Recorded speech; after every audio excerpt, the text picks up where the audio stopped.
Good evening and welcome to the council meeting for Monday, August the 11th, 2025. Please rise for the playing of the national anthem and a moment of reflection.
Please be seated.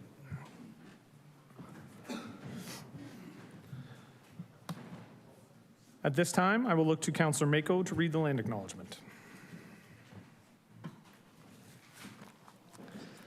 Thank you, Mayor. The land on which council meets today is the traditional territory of the Haudenosaunee, Anishinaabeg, Attawandaronk, and the Mississaugas of the Credit First Nation peoples, many of whom continue to live and work here today. This territory is covered by the Upper Canada Treaties and is within the land protected by the Dish with One Spoon Wampum Agreement. Today, this gathering place is home to many Indigenous peoples, made up of First Nation, Inuit, and Métis. The Dish with One Spoon Wampum Agreement should remind us of our responsibility to ensure the territories on which we live and work, is never emptied, and that we take care of the land and its inhabitants in a way that ensures its future sustainability. Thank you, Councillor Mako. Good evening, everybody, to the council meeting for August the 11th, 2025. We'll begin this evening with condolences. On July 31st, our community was deeply shaken by the tragic loss of Thomas Kunst Laux in a motor vehicle accident at the Kiwanis Aquatic Center parking lot. This is an incredibly difficult time for everyone involved in or affected by this situation, and my heart goes out to all of them. On behalf of City Council and the people of St. Catharines, we offer our sincere condolences to Thomas's family, especially his parents and his twin brother Ian, and stand with them in their grief. We also extend our gratitude to city staff and emergency responders for their compassionate and dedicated response during this difficult time. With heavy hearts, we also mourn the passing of Larry Pierce, a retired St. Catharines firefighter who served our community with dedication for over 30 years. On behalf of council and city staff, we offer our deepest sympathies to Larry's family and friends. Both losses remind us how precious our community is and how important it is to support one another during these difficult times.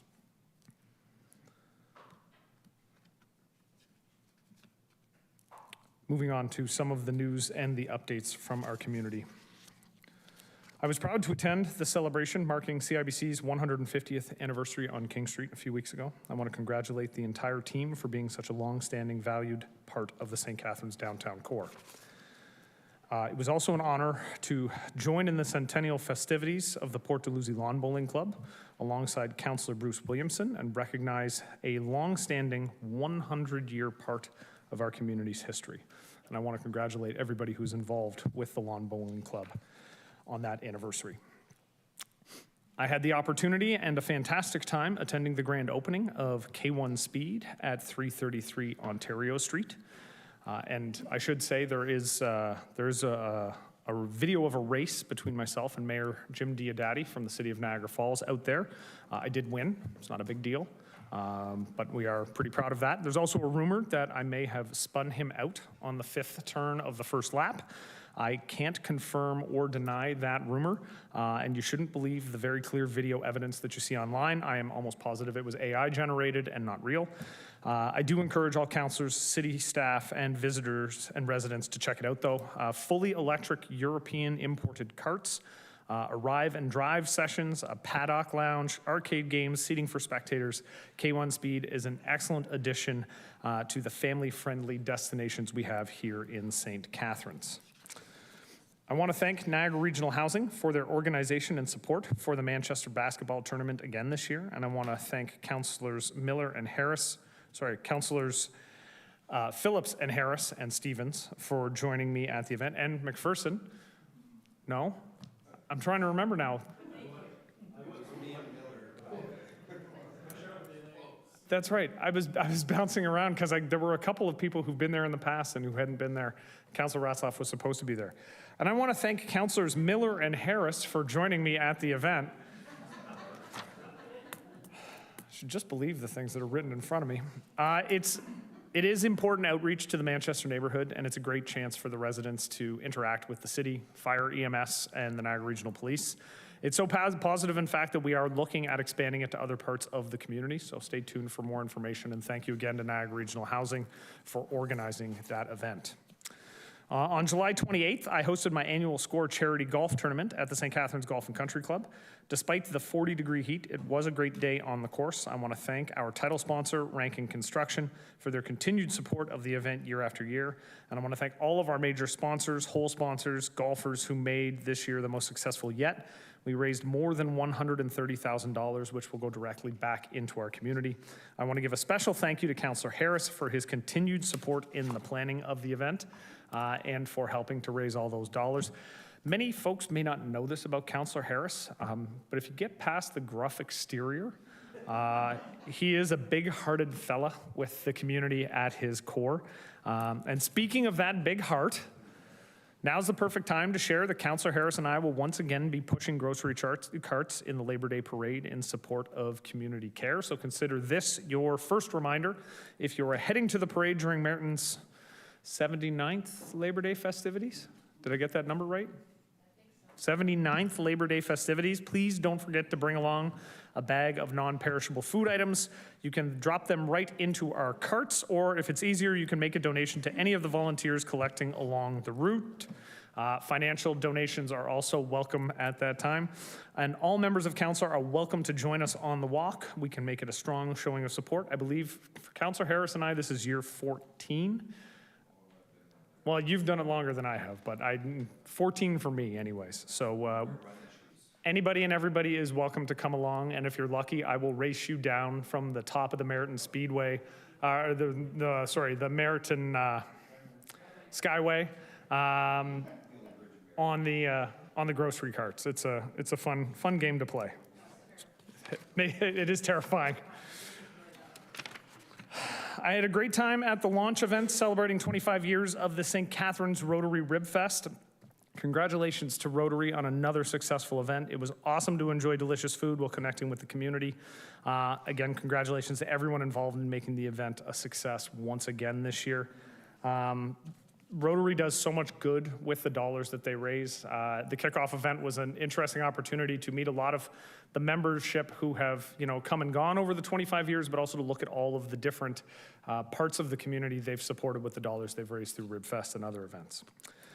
Congratulations to Erica Smith of Matter of Black and Natasha Bell of Black Owned 905 for another successful Emancipation Day weekend and big picnic at Lakeside Park. From the tours at Salem Chapel to the flag presentation at Richard Pierpoint Park to the festivities at Lakeside, the community appreciates the hard work put in by the organizers, the volunteers, and the vendors who make the whole event possible. I want to congratulate everyone who took part in this year's Royal Canadian Henley Regatta. I had a great time at the kickoff on the holiday Monday last week alongside Councillors Williamson and Mako, who seem to be everywhere in Port Dalhousie, and good for them. It's always impressive to see such skill and dedication on display, and it's great to have the event continue to bring energy and pride to our community. So I want to say thank you to the athletes, the organizers, the volunteers, and the city staff who make it possible. I was pleased to celebrate Durarock Rubber Surfacing Inc.'s 20th anniversary and honor their president, Bridget Luciola, on her birthday. I won't say what number it was because I feel like that information should not have been put in my mayor's report to repeat to the entire community. So I will simply say Bridget's leadership and her commitment have been key to the company's success and its valuable contribution to our local economy. Their resilience through challenges like the pandemic truly speaks to their dedication and strength, and I want to congratulate Bridget and her whole team. Here's to continued growth and success in the years ahead. It was a lot of fun just getting to understand how they brought their idea here and the success they've had. They've been on Mike Holmes' home renovation shows. They've been featured on all kinds of media across the country. It is really fantastic. I also recently had the pleasure of visiting long-standing local business Hingston Metal Fabricators that's been proudly operating since 1953 and managed by the Hingston family since 1983. Their team was impressive with their expertise in industrial and commercial steel fabrication, industrial air handling equipment, and boiler components. They also specialize in stainless steel countertops and catering equipment, along with a wide range of aluminum fabrication, welding services, and flexible connections for both metal and non-metal materials. Most interestingly, they build a custom spit roast for pig roasts. It is phenomenal, and they sell hundreds of them every year, and it takes a full-size pig. It was great to see firsthand their commitment to quality craftsmanship and dedication to our community. And it's thanks to businesses like Hingston Metal Fabricators that St. Catharines continues to build on its strong manufacturing legacy through our economic development strategy. And I had a great time joining Daniel and his team at the grand opening of Local Market St. Catharines right in the old Rexall on Lake Street. It's exciting to see a new discount store like this come into our community, making essential goods more affordable and accessible. Local Market is a welcome addition that will definitely help families save while also giving our local economy a boost.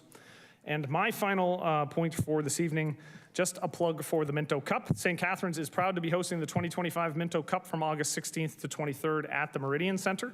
This National Junior Lacrosse Championship brings together some of the best young players from across the country to compete for the Cup. It's a great chance for our community to come together, enjoy exciting games, and celebrate a sport that has deep roots here in our city. And I would encourage everyone to come out, experience the energy of the tournament, and support our local teams and athletes. And with that, I am at the close of my portion of the mayor's report. I will now turn it over to council, and we will start with Councillor Townsend. Thank you, Mr. Mayor. Just shout out to St. Sarah Methodius for the great pig roast that they had yesterday. I did see Councillor Stevens was there, Councillor Kushner was there as well. Father Roman did a great job preparing the pork, and it was a great turnout by the parishioners there. Also was able to visit a few weeks back the Polish Legion. That's coming along quite lovely on Vine Street, and looking forward to Yvonne and the team opening up branch 418 once it's ready, and I'm sure it'll be a great celebration when that does happen. Thank you. Thank you, Councillor Townsend. Councillor Dodge.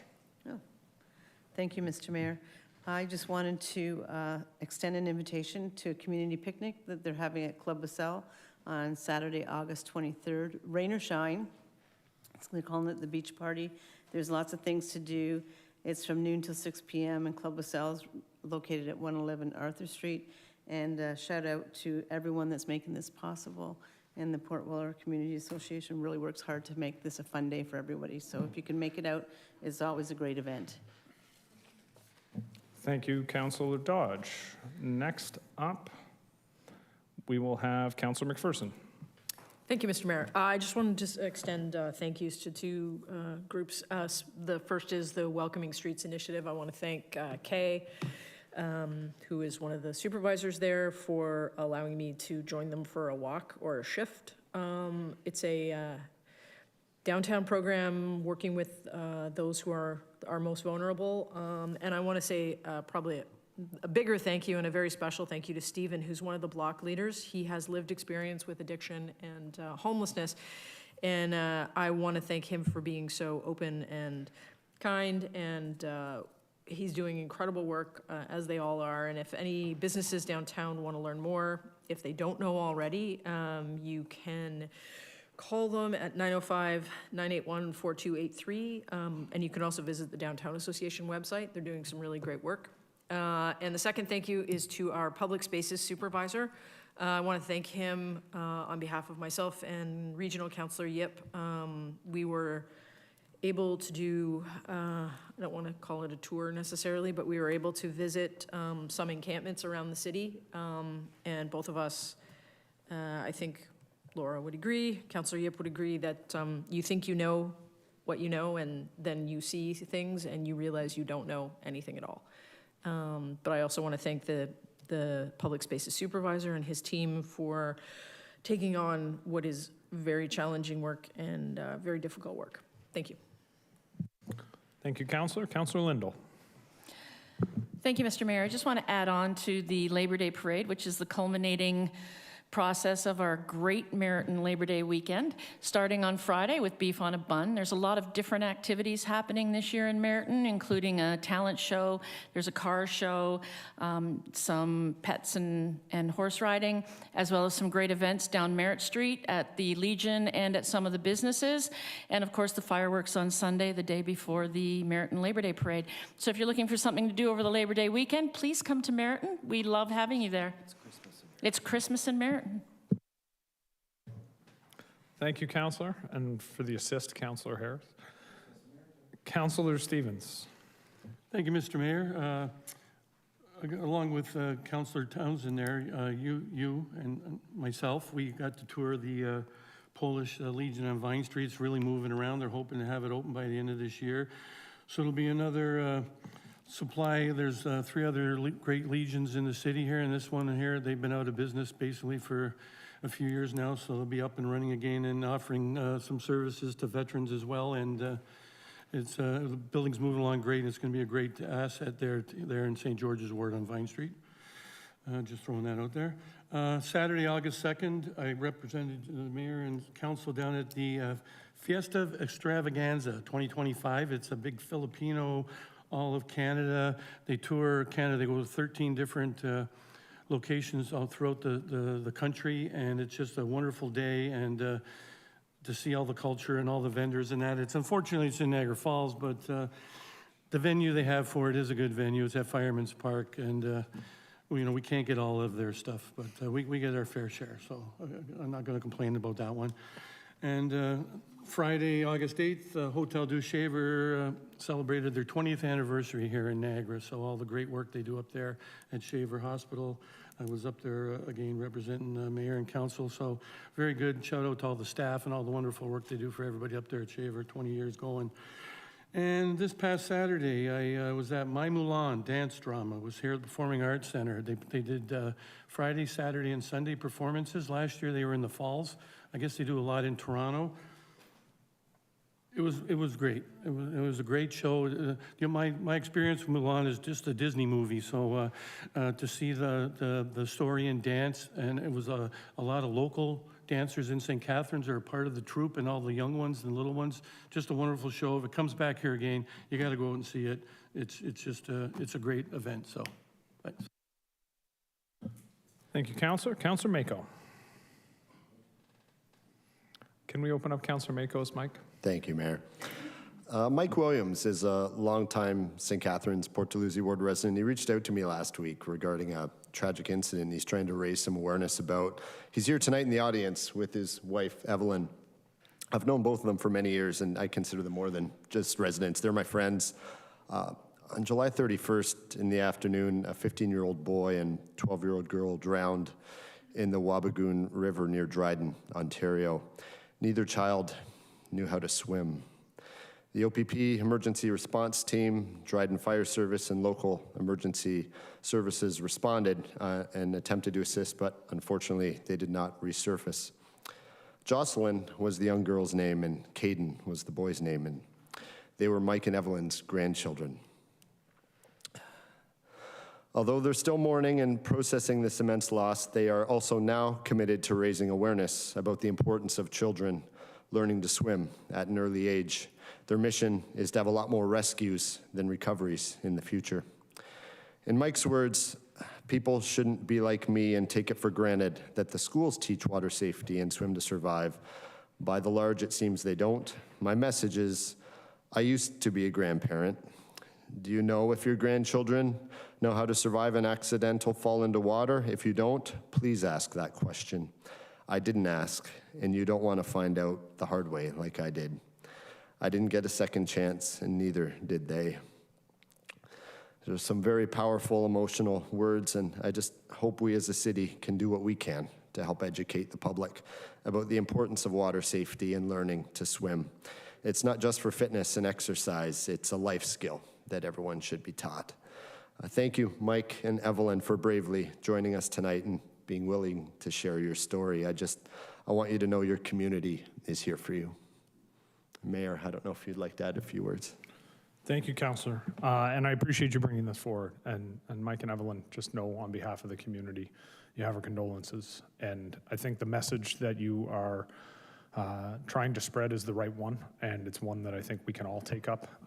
You'd mentioned you're headed to AMO next week, as are many of our councillors, to try and see some change at the provincial level. Know that I will happily carry the exact same message along with you, and I'll be reaching out to the Mayor of Dryden to find out if there's anything I can do to support his efforts, because I know you've been in contact with him, and he's going to be carrying that message as well. So on behalf of our council, thank you for coming and spreading the message. I'm so sorry that these were the circumstances where we had to meet here in the chamber. Councillor Williamson. Thank you, Mr. Mayor. Port Dalhousie Lions' next spaghetti night is Wednesday, September the 3rd. This Saturday is a rock and jazz concert put on by the Port Dalhousie Beautification and Works Committee in the Loch in Port Dalhousie. At the same time, the Port Dalhousie Legion will be holding on Fridays in the winter and the fall, the cooler months, they have fish and chips, but in the summertime, they offer burgers on their beautiful patio, burgers and hot dogs, etc. on their patio. So keep that in mind. As well, the Grantham Optimists had their spaghetti night on Saturday night, and their closing tournament is coming up. Unfortunately, the T-ball was canceled tonight due to the heat.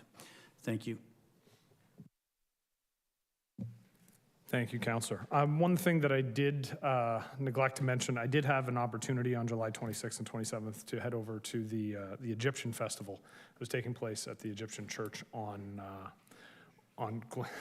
Glenridge. Thank you, Councillor. I know it's next door to you, but it was a really great opportunity. You may have noticed they had an inflatable golden sphinx sitting out front. It was about 20 feet tall, so it put my Christmas inflatable display to shame. But I mention it because the Coptic Orthodox community, Egyptian Orthodox community, has been very willing and welcoming to open their doors to the community every year. They do it through the Folk Arts Festival. They do it through the Egyptian Festival, and I wanted to say thank you to them. It was also great to see MPP Sharif Sabawi, who is the MPP for Mississauga Erin Mills, I believe. But he was the first Egyptian Orthodox MPP in the province of Ontario, and he visits whenever festivals of this sort go on, and so he was there, and he and I had a chance to chat about how important it is for cultural events like this to open the broader community's eyes to the different cultures that live within. So I wanted to say thank you to the Egyptian community for opening their doors in July, as they do every year. And with that, seeing nobody else, I will move on to the clerk and ask her to read the adoption of the agenda. The following amendments have been made to the agenda. Item 10.1, request for exemption for sidewalk installation requirements, will be discussed after the public meetings. In item 7.1, the bylaw in Appendix 1, Section L27, under Delegated Authority, has been updated to read approval of the DFLP applications, implement loan agreements, disperse appropriate funds under the 2020 CIP, and under conditions and other requirements has been updated to read any approvals are subject to funding availability, form of agreement approved by the city lawyer. The following items of additional correspondence have been placed in Council Sugar Sink folder. The non-confidential materials will be part of the Council's correspondence listing for August 14th, which is found on the city's website. Report EDTS 078-2025, Appendix 2, confidential memorandum for appraisal information summary for 9 Ray Street and 26 William Street, and report LCS 113-2025, Appendix 1, confidential memorandum from the Deputy Clerk regarding vacancy to a Property Standards Appeal Committee.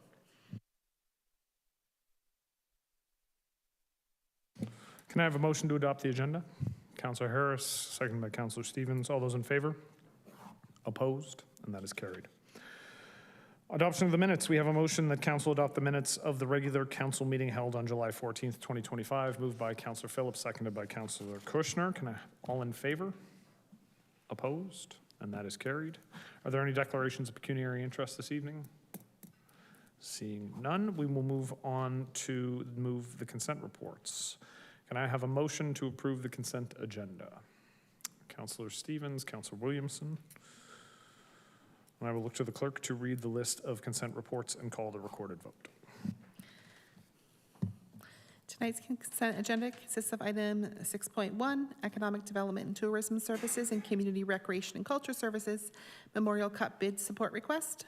Item 6.2, Economic Development and Tourism Services, declare land surplus and transfer to the St. Catharines Municipal Development Corporation, 9 Ray Street and 36 William Street.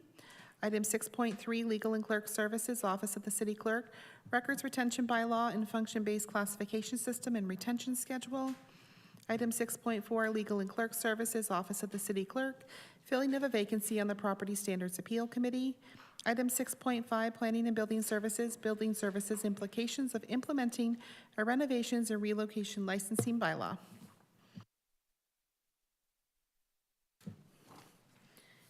Councillor Stevens? Yes.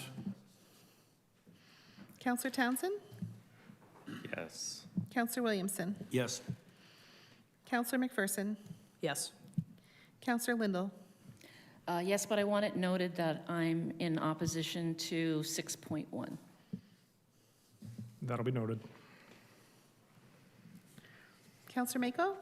Yes. Councillor Miller? Yes. Councillor Phillips? Yes. Councillor Ratzlaff? Yes. Councillor Dodge? Yes. Councillor Harris? Yes. Councillor Kushner? Yes. Mayor Cisco? Yes. And that's carried. All right. Declaration to all presenters. Council chambers in all municipalities in our country represent the seat of local democracy. The many acts that govern us understand the necessity of the collective voice when decisions are being made to grow our spaces, pass our bylaws, and to seek opinions into very complex issues, ensuring safe spaces for all in our public discourse. We recognize the right of the majority to decide, the minority to be heard, the public to have an opportunity to participate, and all participants to be treated with courtesy and respect. It is imperative that elected officials, citizens, and staff have input, and it is paramount that we listen to one another and question one another, but that we understand we do this in a way that never undermines any person's ability or their dignity in our chambers. We respect the right for everyone to have an opinion and remind the audience views of the public do not always reflect those of the Corporation of the City of St. Catharines. With that, we will move on to 7.1, Office of the Chief Administrative Officer, Housing Accelerator Fund, Downtown Forgivable Loan Program, 2020 Community Improvement Plan, 2020 CIP.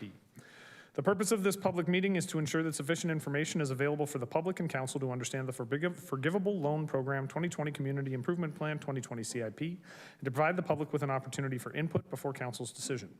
If a specified person or public body as defined in the Planning Act or the registered owner of the land does not make an oral submission at the public meeting or written submission to council prior to council making its decision, they are not entitled to appeal the decision to the Ontario Land Tribunal. If a person does not make an oral submission at the public meeting or written submission prior to the council decision, that person may not be added as a party to the hearing of any appeals by others without the permission of the tribunal. The public meeting will proceed as follows. Staff will explain the Forgivable Loan Program 2020 Community Improvement Plan. Members of the public wishing to delegate were advised to register by 9 a.m. today. One person requested to speak. The deadline to submit additional written comments not previously published on the council correspondence listing was 12 p.m. today, and no comments were received. After that, the public meeting will be closed, and then council will be able to ask staff questions and consider the motion. The public meeting is now open, and I call upon Natasha McDonald, Planner 1, to present.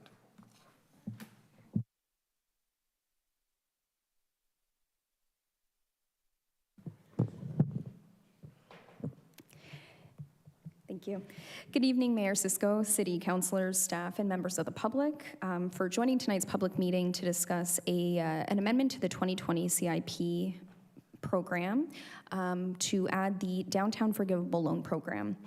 My name's Natasha McDonald. I'm a planner with the city. I'm part of the city's Housing Accelerator Fund team, and I'm here to recommend the CIP amendment tonight.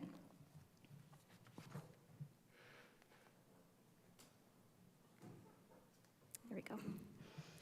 So before I get into the proposed financial incentive, I want to provide a brief background about the Housing Accelerator Fund program for anyone that might not be familiar.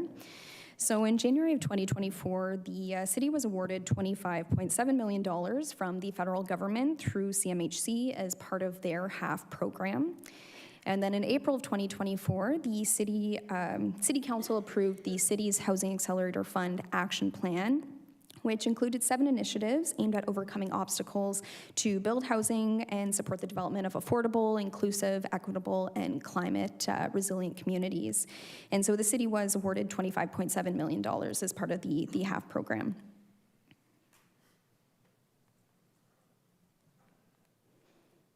Having a hard time with this clicker. There we go. Whoa. Best presentation ever. Okay, I'm sorry, it's not going to be that quick. I do have some slides. So the city's been very busy since April 2024 when council adopted the Housing Accelerator Fund, or HAF, action plan. We've adopted the vast majority of the city's HAF action plan initiatives that we were mandated to complete, and it's been an excellent program so far.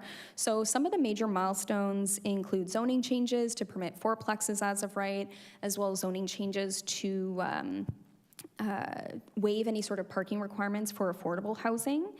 The HAF program has also funded numerous financial incentive programs over the last couple of years aimed at accessible housing, affordable housing, rental housing, as well as flood alleviation program as well. The HAF program also helped facilitate the affordable housing project at 320 Geneva Street in partnership with Niagara Region. The proposed Downtown Forgivable Loan Program is a milestone project for Initiative 7, being the Niagara Region Housing Innovation Hub, which requires the city to adopt a specialized loan program in support of the creation of new housing. To achieve the Initiative 7 milestone, which is the last major HAF milestone for the city, staff are proposing the Downtown Forgivable Loan Program, or DFLP, to be added to the CIP, and this is a one-time, interest-free forgivable loan to offset project costs for new residential units downtown. The DFLP will provide a loan amount covering up to 70% of project costs, with a maximum amount of $50,000 per unit or $100,000 per property. And to try and incentivize the creation of barrier-free residential units, an additional loan amount of $50,000 will be available for projects that construct at least one new barrier-free unit.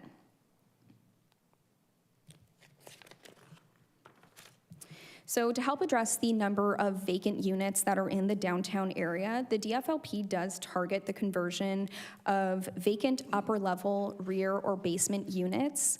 And for the purpose of this program, a vacant unit is defined as unoccupied floor area in an existing building that is either an existing mixed-use building or is proposed to be a mixed-use building as a result of the project.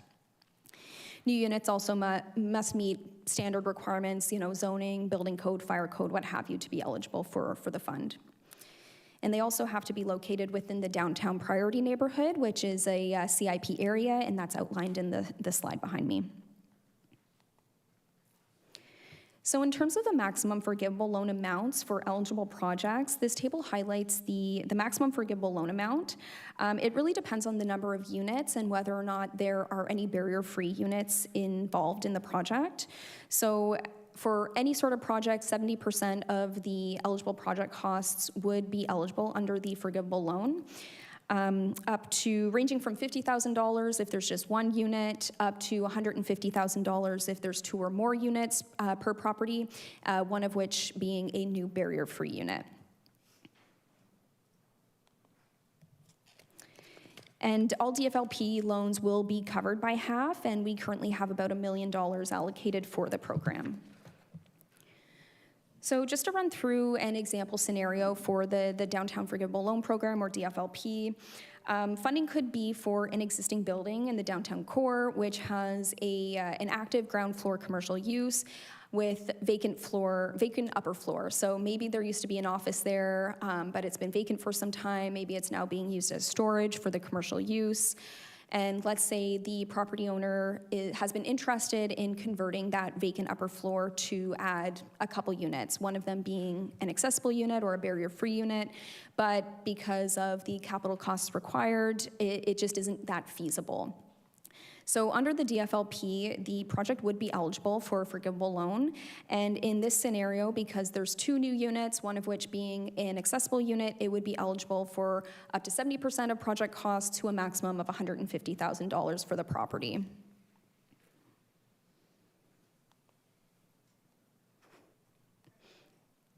Thanks. Thank you. No, it was the last one, yeah. There we go. So sorry, guys. So the last technical item I wanted to go over is the actual forgivable loan structure, which will work as a 5-year interest-free forgivable loan, whereby each year 20% of the total loan amount will be converted to a grant. So say if the project gets $100,000 as a loan amount, at the end of the 5-year program, if through yearly, inspections or review, we determine that the project still complies with the program eligibility, then at the end of those 5 years, that $100,000 loan amount would become a grant amount, and it's a best news story, best case scenario. This is, of course, conditional upon the project adhering to all DFLP requirements and applicable municipal bylaws for the entire duration of the loan period. If the project remains in compliance, then, like I said, 100% of the forgivable loan will become a grant. But if it doesn't, if for whatever reason the project does not comply with the DFLP requirements, then the loan amount would become repayable to the city. And as part of the loan disbursement, applicants will enter into a loan agreement with the city as a mechanism to ensure the project remains in compliance with the DFLP criteria. The proposed DFLP is informed by a lot of best practice research as well as consultation with city staff, the Accessibility Advisory Committee, and downtown BIA members.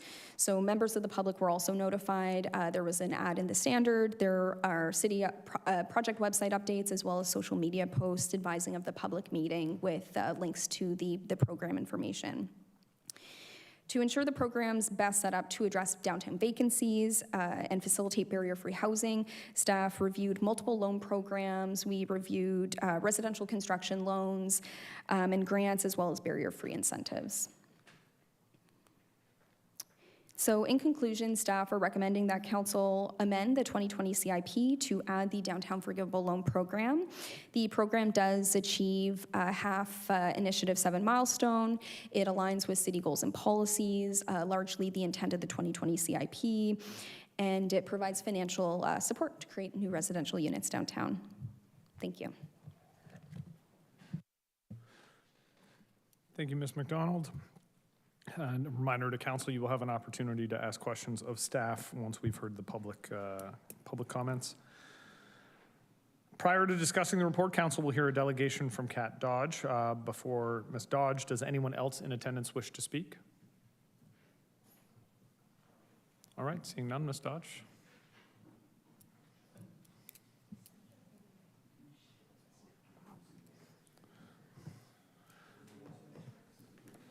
Ms. Dodge, I appreciate your desire as the new executive director of the Downtown BIA to get in front of council as often as possible for practice. It's just been a very busy summer. That's kind of a joke. We appreciate seeing you again. Mayor Cisco, members of the council, staff. I'm here today representing our Downtown BIA, which is made up of over 700 members, including property owners and business owners. Thank you to the staff. We appreciate your very thorough research and efforts to ensure that there's been a lot of thought put into the incentive program. We are in very strong support of the Downtown Forgivable program.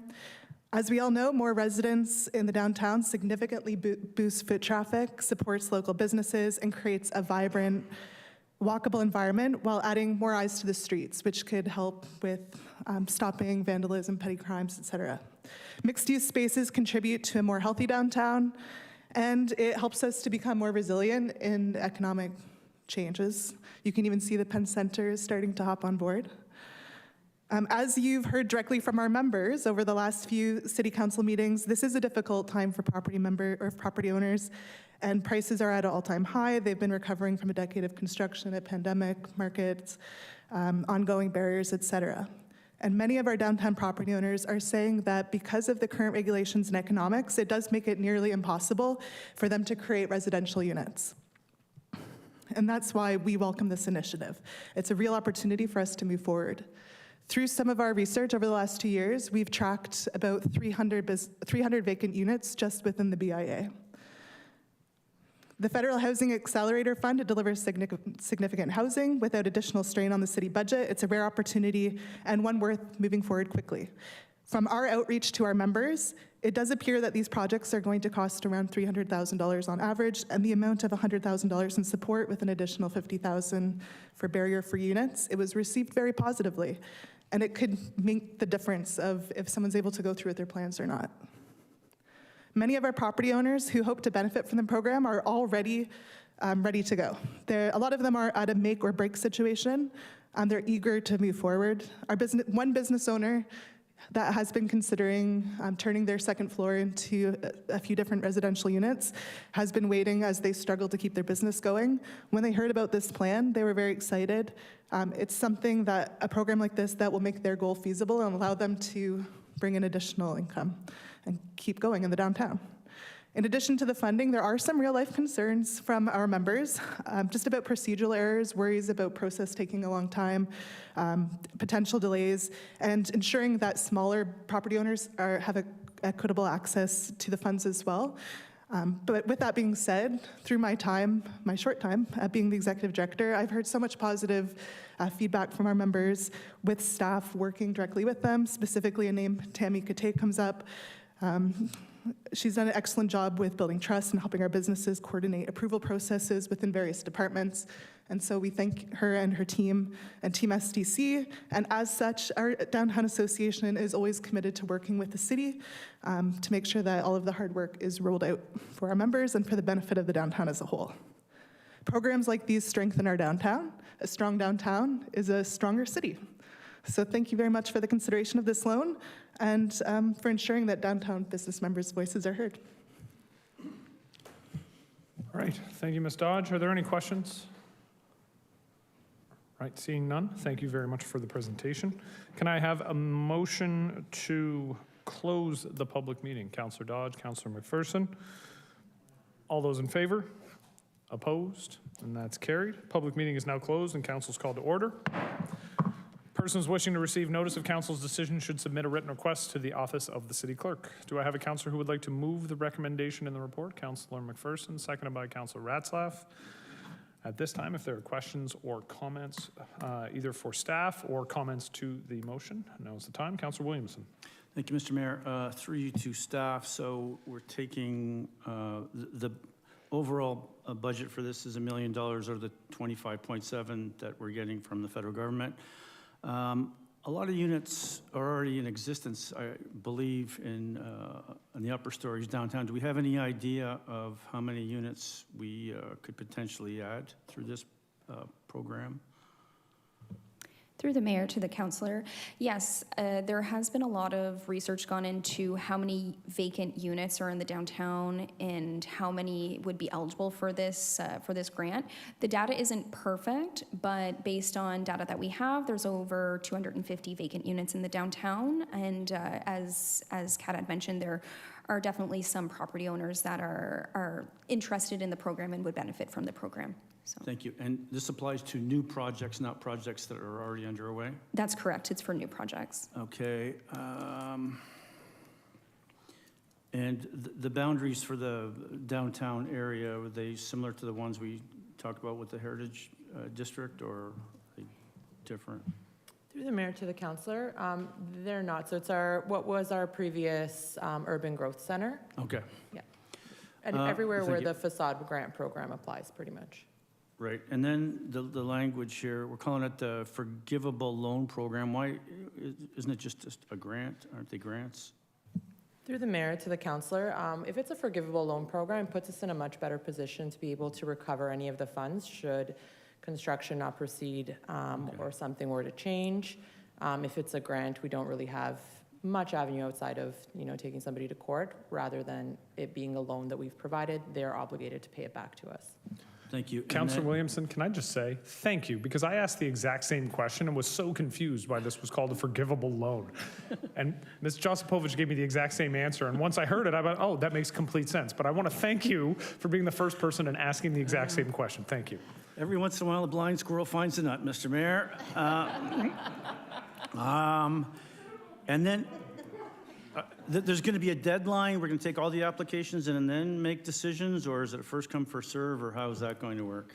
Through the mayor to the councillor, it's first come, first serve until Okay, funding so is. how are we going to maintain fairness so that everyone gets a equal shot at it? Through the mayor to the councillor, so similar to our accessory dwelling unit program, we've been time stamping applications as they come in and treating them as a literal kind of first come, first serve. One of the things we did do was once we got to near the end of our funding, because we have so many grant programs and streams kind of running concurrently this year, we did some conditional approvals for each of the programs just to make sure that if we do have some leftover funding from other programs, that we can kind of shift it over to some of these grant programs that have a little bit more interest than others to make sure that we get as many units as possible. Right, and then in terms of protecting heritage, is there going to be criteria so that we're not taking this money to, damage or take away heritage? Are we doing something to ensure that they're doing it with heritage preservation in mind? Through the mayor to the councillor, most of these are really only for the internal construction that's taking place for the creation of the units. So we will look at that aspect of it, though, I hope, when we're... There is not a heritage requirement that we can put into the grant, no. So if somebody comes in with a facade that doesn't fit in on St. Paul Street or James Street, we can't say no? It would be the internal work of creating the unit, Okay, not just any of the internal, okay. facade work. So yeah. there's no Yeah. external at all, okay. Correct. All right, thank you. Thank you, Councillor. Councillor Townsend. Thank you, Mr. Mayor. My questions, some of them have been asked by Councillor Williamson, but one of the questions I do have is when we did the accessory dwelling unit grants, they went very quickly, and it went so quickly that by the time they started advertising, we were out of money, and some people who had been, don't want to say promised, that were expecting a grant didn't receive them, and I know Councillor Stevens and myself were on the receiving end of some of those emails. I'm wondering, the $1 million seems like it will go very quickly. How are we preparing to address this so that folks aren't doing the work? Similar to what I know it was a learning experience from the accessory dwelling unit grant program, but I'm wondering if maybe staff could just touch on how we are going to be addressing it so that folks haven't started doing the work anticipating that they would get this. I wonder if they can just comment on that. Through the mayor to the councillor, we've put together a little bit more of a information package for our front staff as well, so that when somebody's coming to the counter, even applying for the building permits, that information is coming to them a lot more upfront in the process. We'll be providing counsel, should this be approved tonight, with a lot more information on what you can provide to the residents that do inquire, and try to keep up a little bit more on the online engagement piece, some of the social info that is going out there, because you're right, it was very, very quick, which is a very good problem to have. But we've definitely learned some lessons from it, absolutely. Thank you. Thank you, Councillor Townsend. Councillor Kushner. Thank you, Mr. Mayor. The question I have follows what has already been asked with respect to heritage. And the question I have is, if we're going to have more applications than what the funding allows for, did we consider not to give preference to those who are willing to declare their buildings heritage? Through the mayor to the councillor, that was not a consideration of this grant program. Okay, so my follow-up question, why not? Because in the past several weeks, we had extensive debates about the heritage of the downtown. The mayor came out with a statement that he believes that we shouldn't be somewhat autocratic, but instead people should apply for a heritage grant, and then we have the onus on them. So why would we not follow that logic? Through the mayor to the councillor, so this format of forgivable loan program for the downtown was something that was contemplated with the initial Housing Accelerator Fund application. So that was done about 2 years ago. So the Downtown Heritage District was not, at that time, that same conversation was not part of these considerations. So we've been following the setup of how that was applied for to the federal government, kind of telling them this is what we'd plan to do. And Heritage was not part of it as part of our half application. Okay, and the next question I have, Mr. Mayor, is the value of the properties will increase after the work is done, and therefore an increase in taxes. How long will it take us to recover the cost through increased tax revenues? Through the mayor to the councillor, do you mean how long until the property is reassessed? Well, I think the question is with respect to a $50,000 grant, how long would, like, what's the length of time for the return on that investment to? I don't believe we have that math ready right now. It is all being funded through the Housing Accelerator program right now, so none of it is coming from the city's budget, but we can try and get that number for you if you like. thank you. Thank you, Councillor. Councillor Stevens. Thank you, Mr. Mayor. One of my questions is, how are we going to, I guess, monitor it?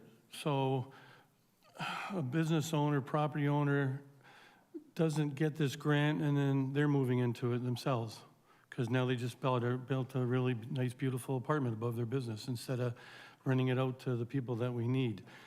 And a follow-up on that, I know we got this thing about affordability and that.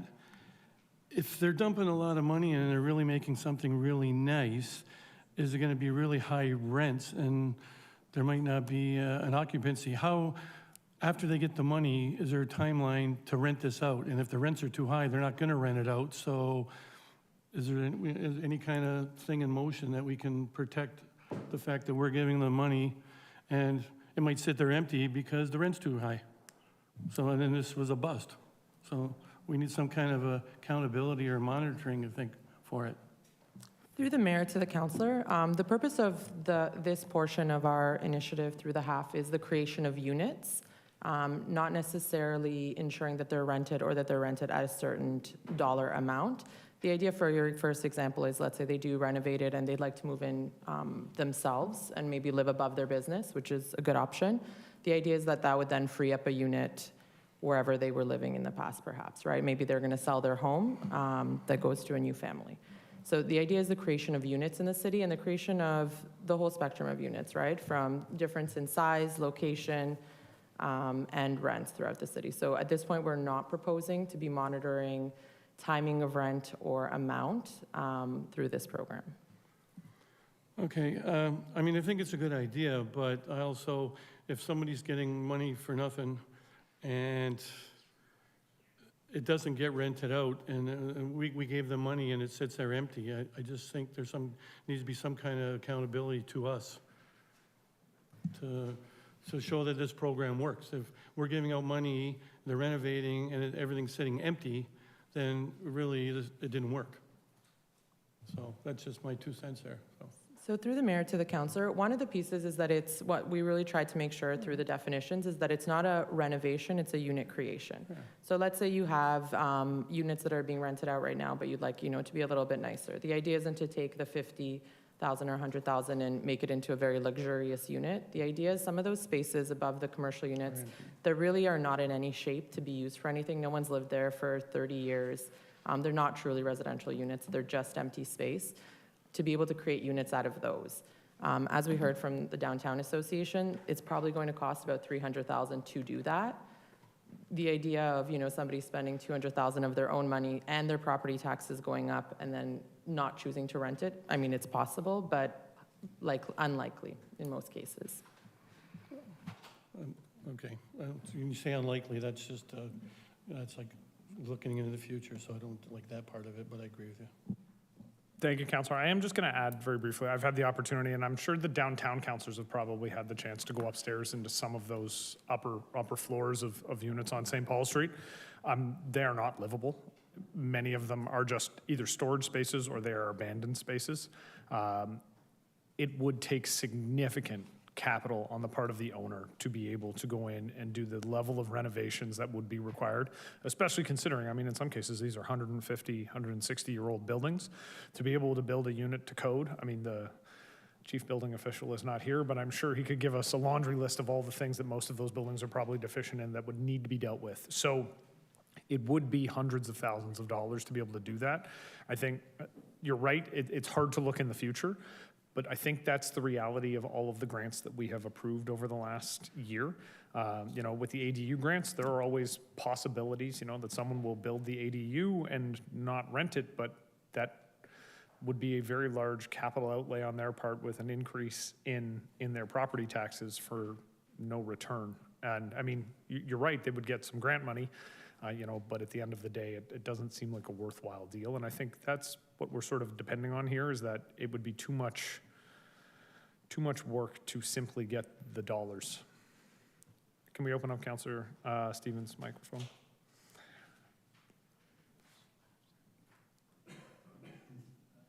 So I'm going to open up Councillor Miller's, and you're going to lean over into his, because I can't get to yours. No, so my main point, I mean, I worked downtown years ago, and the old Warren Knit building, the owners of that building who I worked for, they converted all the apartments upstairs 3 stories, so I know exactly what they looked like and what can be done. I guess what I would say then, we need a report back to show that this worked. That's what I want to say. And I will say, I think absolutely appropriate if someone wants to make a friendly amendment, and I'm assuming, Councillor Stevens, you want to make a hopefully friendly amendment that staff report back within the calendar year? Yeah. Within a year. Councillor McPherson, Councillor Ratzlaff, you're fine with that? Okay, so we'll add that to the board as soon as the council coordinator's back at the computer. All right, Councillor Miller, you have the floor. Thank you. By accident, but I'd love to share. Are we just, I guess to follow up, a lot of my questions have been answered, but just to follow up on sort of Councillor Stevens' last point, are we verifying unoccupied in some meaningful way, or is it sort of the honor system?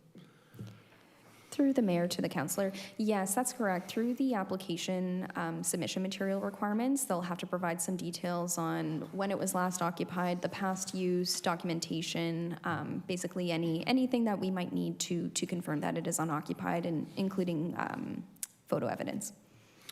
Okay, thank you for that. I know looking at some of the comparators, and it wasn't always apples to apples, the programs that were being compared, but quite a few of them did have an affordable qualifier in there, even the Niagara Region's repair program. So I'm just curious, did we consider that? And if we did, why did we not include something in there? I get the theory that any units are good, but I know that this report specifically said it related to the strategic plan around affordable units. So I'm just curious why we didn't bake that into the process a little more clearly. Through the mayor to the councillor, it was not part of the affordable piece of what we were kind of touching on through the Housing Accelerator Fund. It was part of the initiative that was about doing some revitalization of downtown and touching on accessibility downtown as well. That's why the piece was also added. We have struggled in the past with some of the kind of monitoring of affordable rents. From an administrative perspective, it is a lot easier to do through the tax incentive grants rather than when you're kind of giving out the money ahead of time. Yeah, I can understand that. It'd be tough to keep an eye on all of these going forward. I guess my concern is we have approved a lot of units downtown, and hopefully those will be built, but perhaps these are more likely. Just technically, this was, I guess, kind of asked, but just to be clear, so if we approve, or 10 applications are submitted that would hit that 100,000, so maybe 2 units in a single place, are we then not taking any more applications, or we're still taking them but not approving them because we have those 10 potential $100,000 one already, or how is that gonna just look from a sort of, I guess, operational and sort of day-to-day perspective in terms of people submitting these applications? Through the mayor to the councillor, I think we'll have to make that decision based on when we kind of start to run out of money. If it's very, very soon and we see that we do have funding available in some of our other programs, we may do the same type of conditional approval that we've done through the accessory dwelling unit program. If it's the end of the year, we likely won't, and then we'll see if we get our year 3 money and then restart the program again. Okay, fair enough. I guess I think we will have the problem of this being very popular, but it's a good problem to have. And just lastly, do we know how common this is, like via building permits, like in the last year or two? Is this a practice that has gone on, and this, these grants or loans are going to push more people to do it, or is it something that's not really happening very much right now at all? Through the mayor to the councillor, historically, we used to have a conversion grant from commercial residential conversion in our 2004 CIP. It was very popular at the time, and then interest rates dropped significantly, and nobody was interested in it for a long time. Interest rates have obviously spiked again in the last few years, so again, there's a bit of that renewed interest. As far as building permits downtown, we've seen a little bit of activity in interest in this type of renovation, but it's usually happened when the commercial unit's also being renovated in the same building. But it's been cost prohibitive for most of the current owners. Okay, yeah, thank you. Yeah, certainly in support, would support an amendment to see maybe this as part of a general review of the HAF programs come back to council. I think we're going to be in a difficult position when the HAF funding, if the HAF funding runs out, of trying to continue these programs or creating the expectations. But, obviously we have to do all we can to get units done now. So that can be for the future to deal with. I know Councillor Stephens doesn't like that. Thank you, Councillor. Councillor Mako. Thank you, Mayor. Through you to our planning staff, I don't have the same history with the CIP program as my colleagues here, so I've been trying to learn how often the more fulsome updates are done, and I understand it's every 5 years, is that correct? Through the mayor, that's correct, generally. So 2015, 2020, are we due for another one? The reason I ask it feels like there's been quite a few amendment reports coming forward to council the past year, and I'm just wondering when we're going to pause and reflect in a more fulsome way on this program. Through the mayor to the councillor, so we have technically started the review. There's a CIP task force that includes council as well, some council members, taking a look at what areas we should be looking at in the future for the CIP. A lot of the amendments that have come forward, so that's not normal for a CIP, is because of the Housing Accelerator Fund. So we've kind of got this extra funding, so let's make the most use out of it. It is also a really good opportunity to test drive some of these grants so that when we are coming up with the 2025 or 2026 CIP, we can kind of take a look at what has worked really well and what direction council would like to, fund some of those CIP programs. So it's the Housing Accelerator Fund that's driving a lot of these? Yes. Okay. And was there a deadline for that task force, did you say, when those? Might have to look to our deputy CAO. Through the mayor to the councillor. There's no specific deadline. The task force is working through the terms of reference. That was approved, I think, last year. I think we're done sessions 2 of about 5 or 6 right now. So once those are through, we'll be working with the members of the task force on recommendations to drive the technical implementation of a revised CIP program. Thank you. I'll jump in as the chair of the task force. I think I am the chair of the task force, right? I think that I'm the chair of a bunch of task force, so sometimes I forget. And I believe, Councillor Lindell, did you run the last meeting? Yes. Yes, you did. So there we go. That's why I was confused. But I think the goal is to have a renewed CIP back by Q1 or Q2 of next year. Correct? I'm seeing nods from Mr. Nielsen. So yes, through the mayor to the mayor, that is the goal, that the recommendations of the task force come to council for consideration in early 2026. I will say, just because we are discussing it right now, but I would strongly encourage members of council, if you aren't on the task force, but you have thoughts around what should be or shouldn't be a part of the upcoming CIP review, please give that information through. I know some of us have some fairly strong opinions about what should and shouldn't be CIP eligible, just based on tonight. There's a lot of conversation about affordable housing and whether we make affordable housing part of the linchpin of any CIP application success.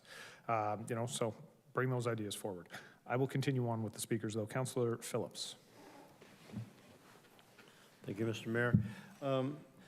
The follow-up on Councillor Williamson's question about who's going to be qualified or how you're going to qualify, who's going to be qualified. You indicated that it's going to be first come, first serve. Is there, number one, when can the applications be received? To me, it shouldn't be tomorrow if we're passing it tonight. It would be better if we said, okay, we will accept applications after a certain time, and that way you don't get, you're going to be able to decide which ones are the best.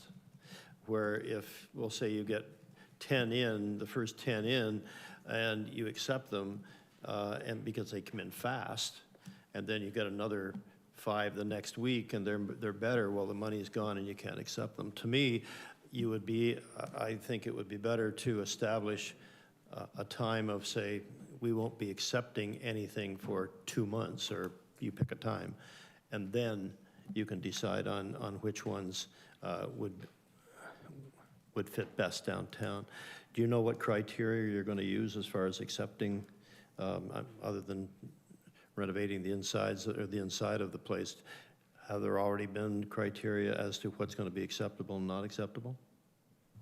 Through the mayor to the councillor, so in terms of when applications will be able to be submitted to city staff, so should council approve the CIP amendment tonight, we'll be issuing a notice of decision this week, 20-day appeal period, and then once that appeal period ends, the program will be in effect. And at that point, a complete application, so submitting your application form, your project, eligible project materials, floor plans, your building permit, everything, if you submit everything within 30 days of the building permit being issued, then we'll be reviewing it on a first come, first served. And part of that is due to the timing of the Housing Accelerator Fund program. So it is a 3-year program. We're about halfway through it. And so if we were to designate it to those 2 intake times similar to the BTIF and the TIF, it just leaves opportunity for potentially missing out on issuing grants if people aren't able to get in by that last period time within our half time frame, if that makes sense. Okay. It's a very big area that we're going to try and fill up. And we're encouraging people, we talk about the vacant buildings on St. Paul Street, of which there are very many. Will priority be given to the St. Paul Street area over something that's further back towards Welland?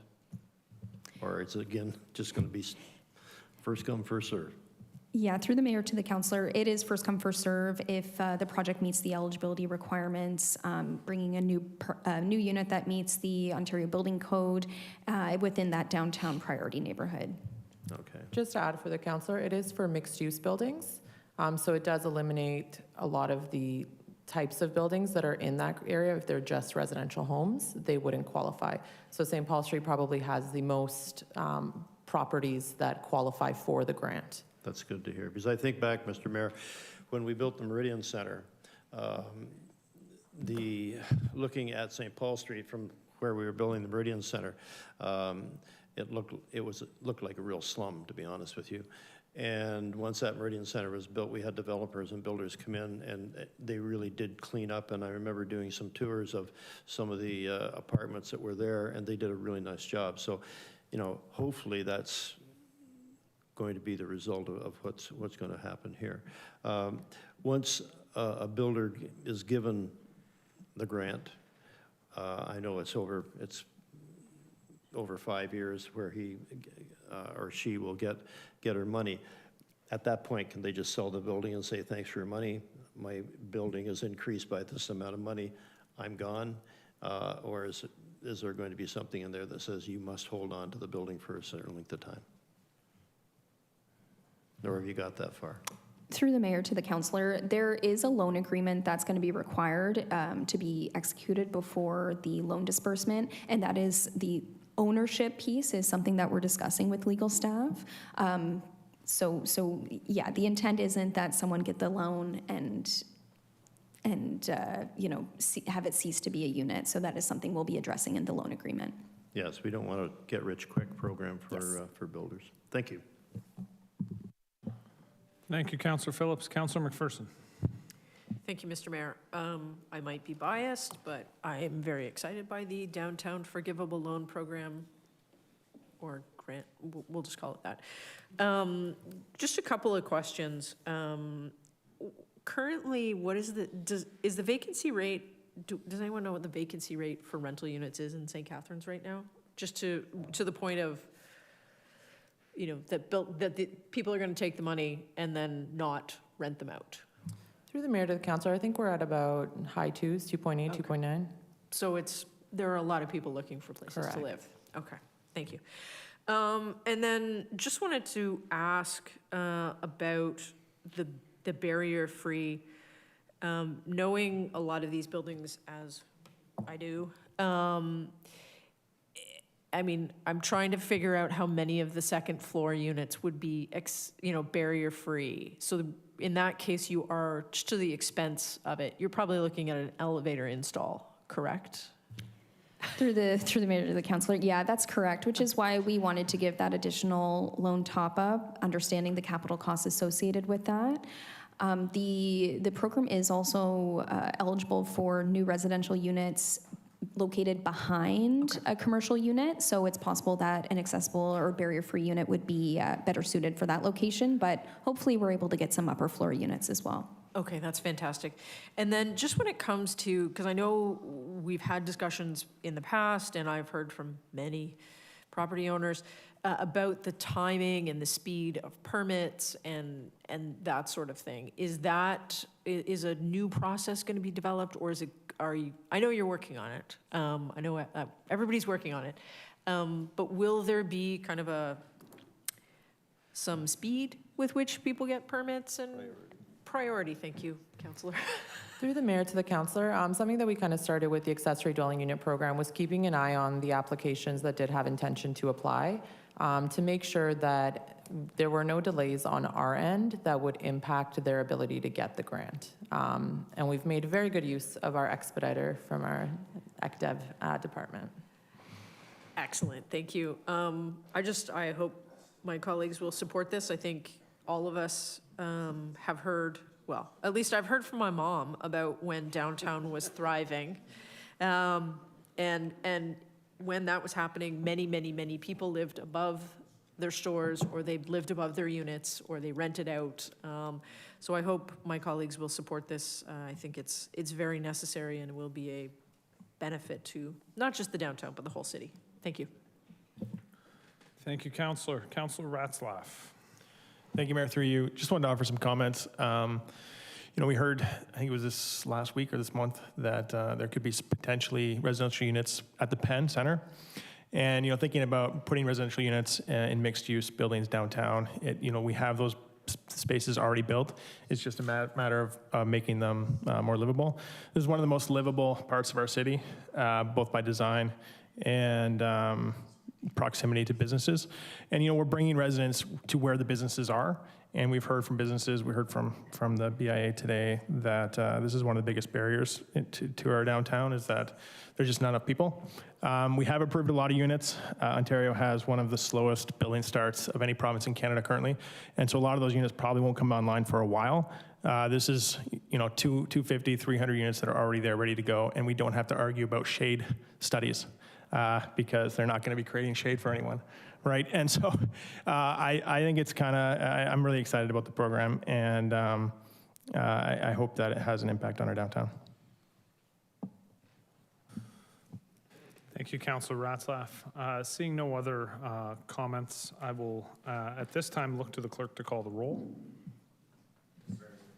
Oh, Thank you. Councillor Thank you, Mr. Townsend. Mayor. Can we just separate out the second clause and vote on that separately?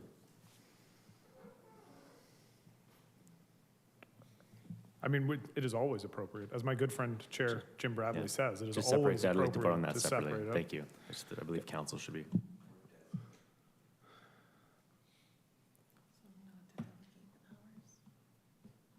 Okay. So the first vote will be on the first, third, and fourth. So if we could highlight those two. So we will vote first on the yellow portion. So I'll look to the clerk. Councillor Dodge? Sorry. So we're going to vote on those two separately. So if we vote on the second part and it fails, what happens then? then correct me if I'm wrong, but I believe every single application would have to come to council to be voted on individually by council. No? Yes? Okay, thank you. So we'll vote on the highlighted portion first. Just one second.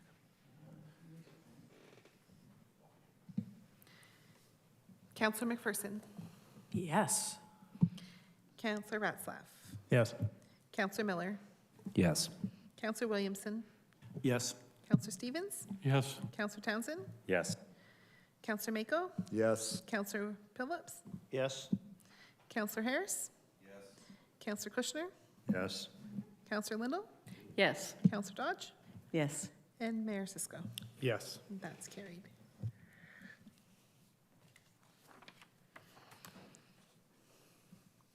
And on the balance of the motion? Councillor McPherson. Yes. Councillor Ratzlaff. Yes. Councillor Stevens. Yes. Councillor Miller. Yes. Councillor Phillips. Yes. Councillor Townsend. No. Councillor Williamson. Yes. Councillor Dodge. Yes. Councillor Harris. Yes. Councillor Kushner. Councillor Lindell. Yes. Councillor Mako. Yes. Mayor Cisco. Yes. That's carried. All right, we move on to item 7.2, Planning and Building Services. Just a point of Planning- order, Mr. Mayor, sorry, a point of order. I have a point of order on 7.2 that I've made aware. My question is why is this on the agenda tonight? When last meeting of council directed very specifically on when this should be at council. And those directions were not met. And I'm just being made aware of this now, that this is before us again tonight without them meeting council's direction that was given at the last meeting of council. So I'm not sure who that's to go to. So Councillor, I'm going to ask you a question first of all. Are we talking about what we've just dealt with, or are you talking about? 7.2, the next So the one. one that I'm introducing? Correct. Okay, so can you explain to me what your concern is? Yeah, I'll explain. So, Mr. Mayor, so the last meeting of council on July 14th, we gave direction that this wouldn't come back until a pre-consultation is done, and I've just been made aware, I wish I had seen it earlier, but the pre-consultation hasn't even happened yet. That's not happening until Thursday, the 14th, so I feel it's insulting for this to be even being dealt with tonight and being brought before council when we gave specific instructions the last meeting and they weren't met. So why is this on the agenda again tonight? Because it shouldn't be, based on what council gave specific direction last meeting that following a pre-consultation and a complete site plan being submitted, neither of those have been done. So I'm alarmed that this is even on the agenda tonight. So my understanding, Councillor, was that those instructions were a part of when costs could become eligible, not we have to do this or else there's no decision that's actually been made. And that was what was explained at the last meeting, was we have to actually go through the public meeting process and amend the CIP for the possibility of the costs to be eligible for a future CIP application in the first place. So it's not a matter of the decision has to be made before the process can begin. And I'm looking to Mr. Nielsen just to make sure that I'm explaining that properly. So this is very much a formality, this piece. This is the technical piece we need to go through so that we're not going back and trying to change the rules retroactively in the future. Sorry, but with respect, Mr. Mayor, the recommendation before council tonight is the exact same recommendation that council was faced with the last meeting of council. It's to approve the amendment for retroactive project cost. It's the exact same thing we dealt with last meeting and gave specific direction to it. So I'm very concerned why this is even on the agenda tonight. And we will. So, Councillor, I've explained to you because staff have said this is the technical piece and it's the only way the process can actually move forward. But so, I appreciate your point of order. I'm going to rule against it because I think staff have followed the exact technical procedure, and I think there's some confusion as to the language that you're speaking about, prior to the execution of a formal CIP agreement with the city, but following a pre-consultation meeting and the submission of a complete planning act application, that language has been captured within the bylaw.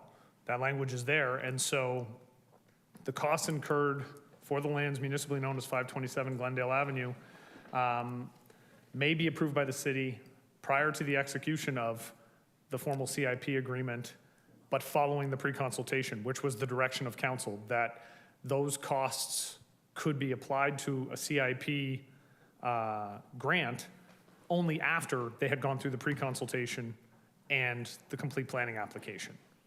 So I'm ruling that the point of order. The first clause, that's the concern. On the recommendation. The first clause of the recommendation, approve an amendment to permit eligible retroactive project costs for the potential development of Glen, as outlined in Appendix 1. Appendix 1 being the bylaw that states very clearly exactly the thing you're concerned about. So it's saying that we would permit the retroactive project costs for the potential development based on the language in Appendix 1, which states, as you've stated, those costs that could be approved by the city prior to the execution of the formal CIP agreement with the city, but following a pre-consultation meeting and the submission of a complete planning act application. The only way we can amend our CIP is to go through this process tonight, or else none of this can happen. So that's why I'm saying this is a technical process this evening, and your concern is captured currently in the bylaw. And that first clause references directly the language that you're concerned about. I would like to have council challenge the chair's decision on this. You are allowed to challenge the chair's decision on this. And I'll let council decide if. This is, okay, Councillor Williamson, do you just want to press your, you can buzz in. Thank you, Mr. Mayor. Just clarification, could we have the motion that council passed at the July 14th meeting on the screen so we can understand what was the instructions that we left? Okay, would we be able to pull up the minutes from? Pardon?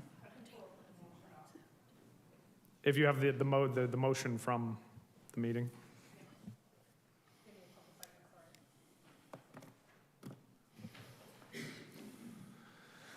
So at present, Councillor Townsend is challenging my decision. We're putting this up on the screen because I think, Councillor Williamson, you're asking to see the motion, the original motion for context to be able to vote on the challenge. Yes, please. The council directs staff to amend the 2020 CIP to permit retroactive costs for 527 Glendale Avenue incurred prior to execution of a formal CIP agreement with the municipality, but after pre-consultation and the submission of a complete planning act application. So again, this evening's public meeting is the process of doing exactly that, amending the 2022 CIP to permit those costs incurred prior to execution of the agreement, but after the pre-consultation and the submission of a complete planning act application. So we have to do this or else all of this is moot. None of it exists. But the motion says after pre-consultation and that hasn't taken place. No. So what it says is this would permit those costs to be eligible for the CIP agreement even though they come before the CIP agreement has been approved, but only if they're incurred after the pre-consultation and the submission of a complete planning application. If we don't amend the CIP, then this doesn't exist. Do we need a motion to go in camera to speak to a lawyer? Okay, motion to go in camera, Councillor Townsend, our seconder, Councillor Williamson, all those in favor? Opposed? Back we go.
council has returned from in camera. Can I get a motion to receive the information as presented related to solicitor-client privilege? Councillor Mako, Councillor Townsend, all those in favor?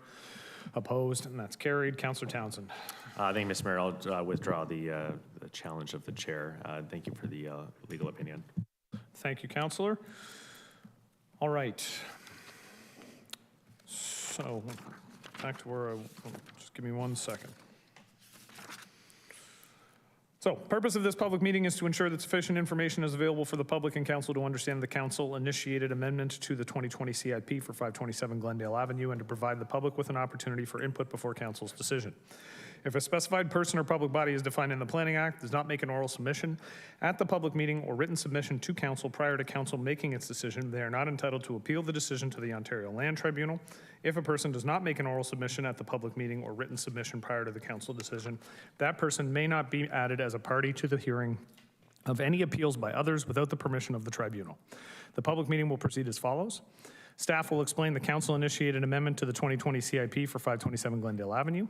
Members of the public wishing to delegate were advised to register by 9 a.m. today. 2 people requested to speak. The deadline to submit additional written comments not previously published on the council correspondence listing was 12 p.m. today, and no comments were received. After our public members have spoken, the public meeting will be closed. At that time, council will be able to ask staff questions and will consider the motion. The public meeting is now open, and I'll call upon Elena Campbell, Community Improvement Coordinator, to present.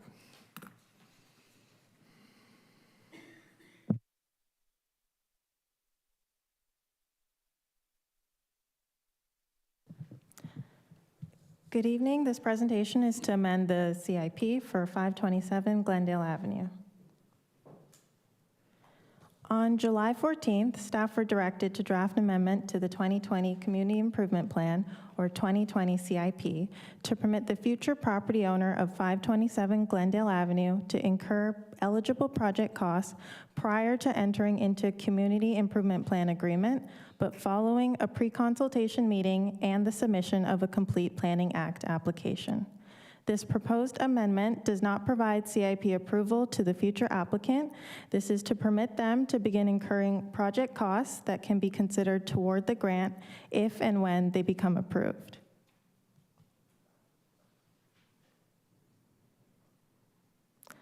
Under the 2020 CIP, only fees related to preparing a complete CIP application, like consulting fees, costs for getting environmental studies done, and environmental remediation costs for phase developments are considered retroactive costs. All other project costs are not retroactively eligible and must be incurred by the applicant once they're approved and they've executed a CIP agreement with the city.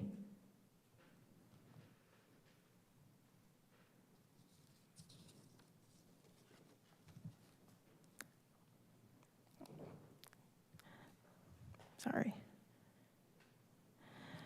Should this amendment pass, the date after the pre-con meeting and after the Planning Act applications received and deemed complete will be the date that costs are considered eligible for the grant program. The Planning Act application will then need to be deemed complete for the review process to begin. Council will decide on the development applications, and if no appeals are received for the planning applications, the property owner can then make an application to the CIP program. Again, they're not receiving CIP approval tonight. The applicant will have to make an application at a later date when they qualify. I'm on the wrong slide, sorry.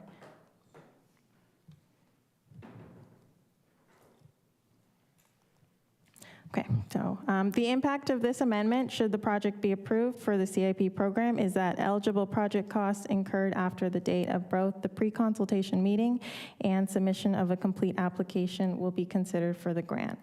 This amendment applies to the future property owner, Lally Homes Limited, and the subject lands are shown in the map. So again, they're not receiving CIP approval. The applicant will have to make an application when they qualify. And under the tax increment finance and brownfield tax increment finance programs, the projects have to first meet the minimum requirements, and then they need to achieve 50 points to qualify for CIP approval, which is consideration and not just approval. So a requirement of the CIP is to undertake a comprehensive review every 5 years. The 2020 comprehensive review is currently in progress. Staff are reviewing the policies, procedures, and the processes, including the policies that are regarding retroactivity. Notice for this amendment was circulated, and no comments opposing the amendment were received from the public or specified public bodies. The Engage page and the Standard had notice of this amendment, and no comments were received.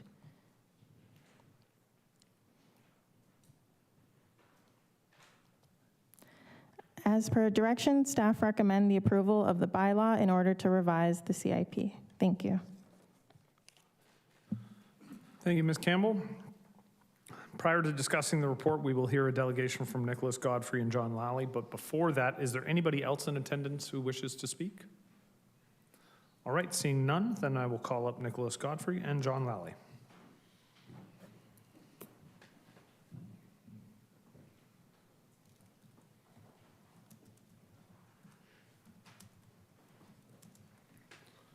The lectern is yours, gentlemen. Thank you. Good evening, Mayor and Council. My name is Nicholas Godfrey, and I'm a senior planner with Upper Canada Consultants, and I'm joined by our client, Mr. John Lally of Lally Homes. We're here today to request a change to the bylaw before Council. So just to reiterate, you'll recall we presented on July 14th, and on July 15th, we submitted a pre-consultation application. So staff has had a site plan and a submission since July 15th. And the request we're making today is that the costs incurred towards site cleanup are retroactively eligible for the TIF and BTIF programs. Currently under the program, an applicant must enter into formal CIP agreement with the municipality prior to any costs being eligible. Our request is the same request that was made by the applicant for 142 Queenston, otherwise known as the former hospital site. I wanted to clarify that this request does not include the receipt of any money today if approved, nor is it exempting our client from the CIP approvals process. All we're asking is that any cleanup costs can be added to the potential reimbursement should the client qualify for these programs in the future. Next slide, please. So this is the draft bylaw for 142 Queenston Street, and this is the draft bylaw for 527 Glendale Avenue.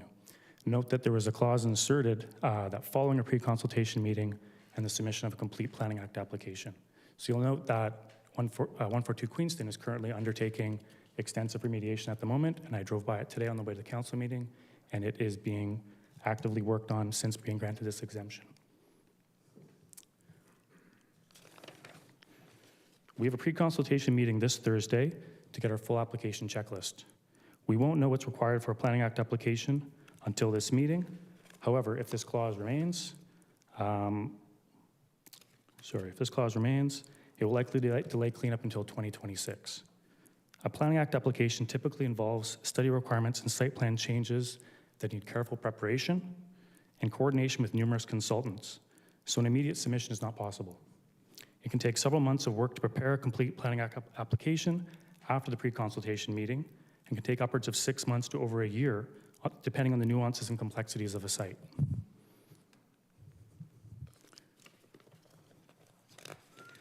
The client is closing on the property in October and has an arrangement with Stubby's Precast for building design and construction. The current slide is an example of the proposed typology that is being considered for the site through Stubby's Fast Track program for building design and construction. Mr. Lally, our client, has conducted extensive due diligence to the site, focusing specifically on environmental remediation. We've been collaborating with Jody Glazier of Niagara Soil Solution Limited to develop a comprehensive soil management strategy. And then once the property closes, remediation can begin immediately. So in my view, there is significant public interest and public benefit to incentivize cleanup. The site is contaminated with lead and it drains into a municipal waterway. Our client is willing to commence cleanup process at his own expense and risk in advance of receiving CIP approval.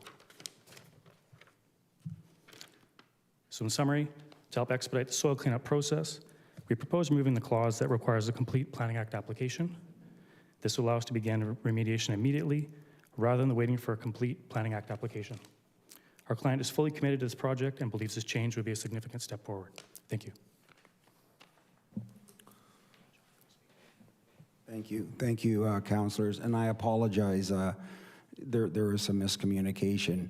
We had used the previous clause that you had approved coming here a month ago, so no disrespect coming back.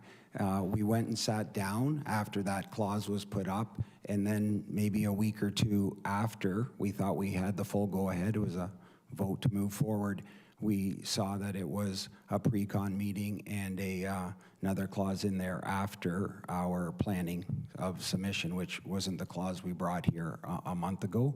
So I apologize for anything. The reason here is I can live with the pre-con. That's fine. We're doing it Thursday. We've had many meetings with your city staff. It's we're already on to the buildings that Nicholas showed you. I kind of came with a concept to city staff over a year ago. I was working on this project of low bungalows, and anyways, city staff, it didn't work out. I've moved on. We're at the pre-con Thursday, but we have already done all kinds of work. We have done work with all kinds of, all the different agencies involved, learning about the studies. And the issue again here now is, even if we move as quickly as possible to get a complete planning application in, we're probably into December or January. My goal, and I mentioned that a month ago when I came, was to start cleaning up in October. Again, 100% at my risk that when I come back here for a CIP program, I can qualify, and 100% of our money to start cleaning up this site.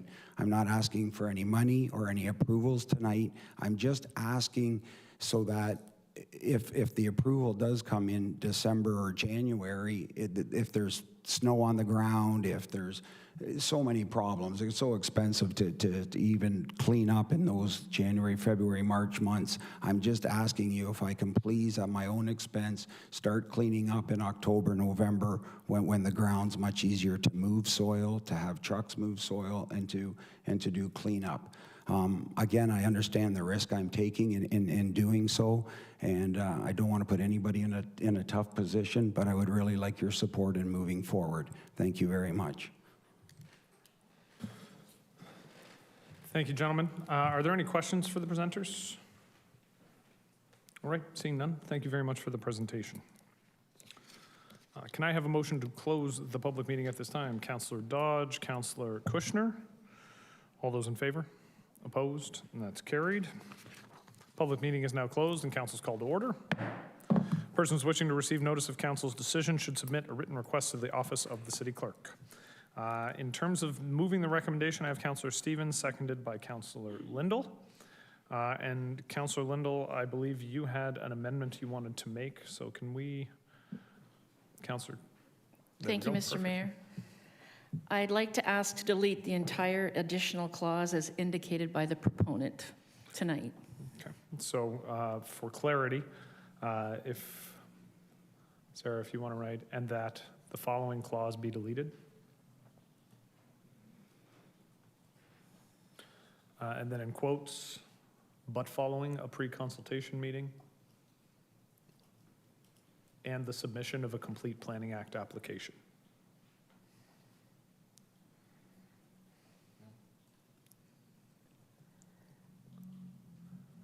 And the submission of a Planning Act. That's okay. Application. No, Planning Act application. Yeah. Okay, so for clarity, Councillor Lindell is asking for it to mirror the Queenston Street CIP amendment that was made. That is correct. Okay, and Councillor Lindell, do you want to speak to that, or do you want to hold?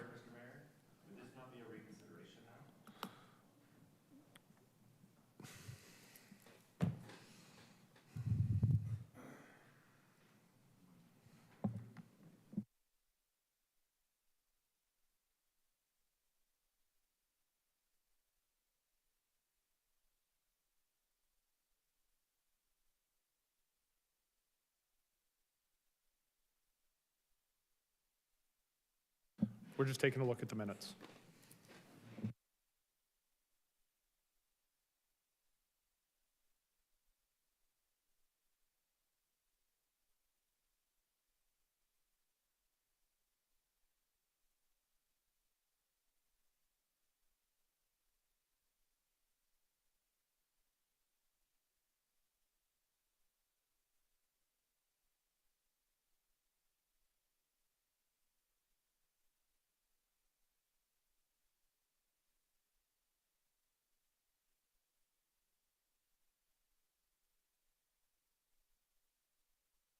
So, Councillor, I'm going to rule that this is not a reconsideration, as the motion that was passed was to direct staff to make an amendment, but council could choose to alter the amendment if they wanted to, as it still is directly in line with providing an exemption. It's just changing the circumstances around, not an exemption, sorry. It's providing the ability to backload costs.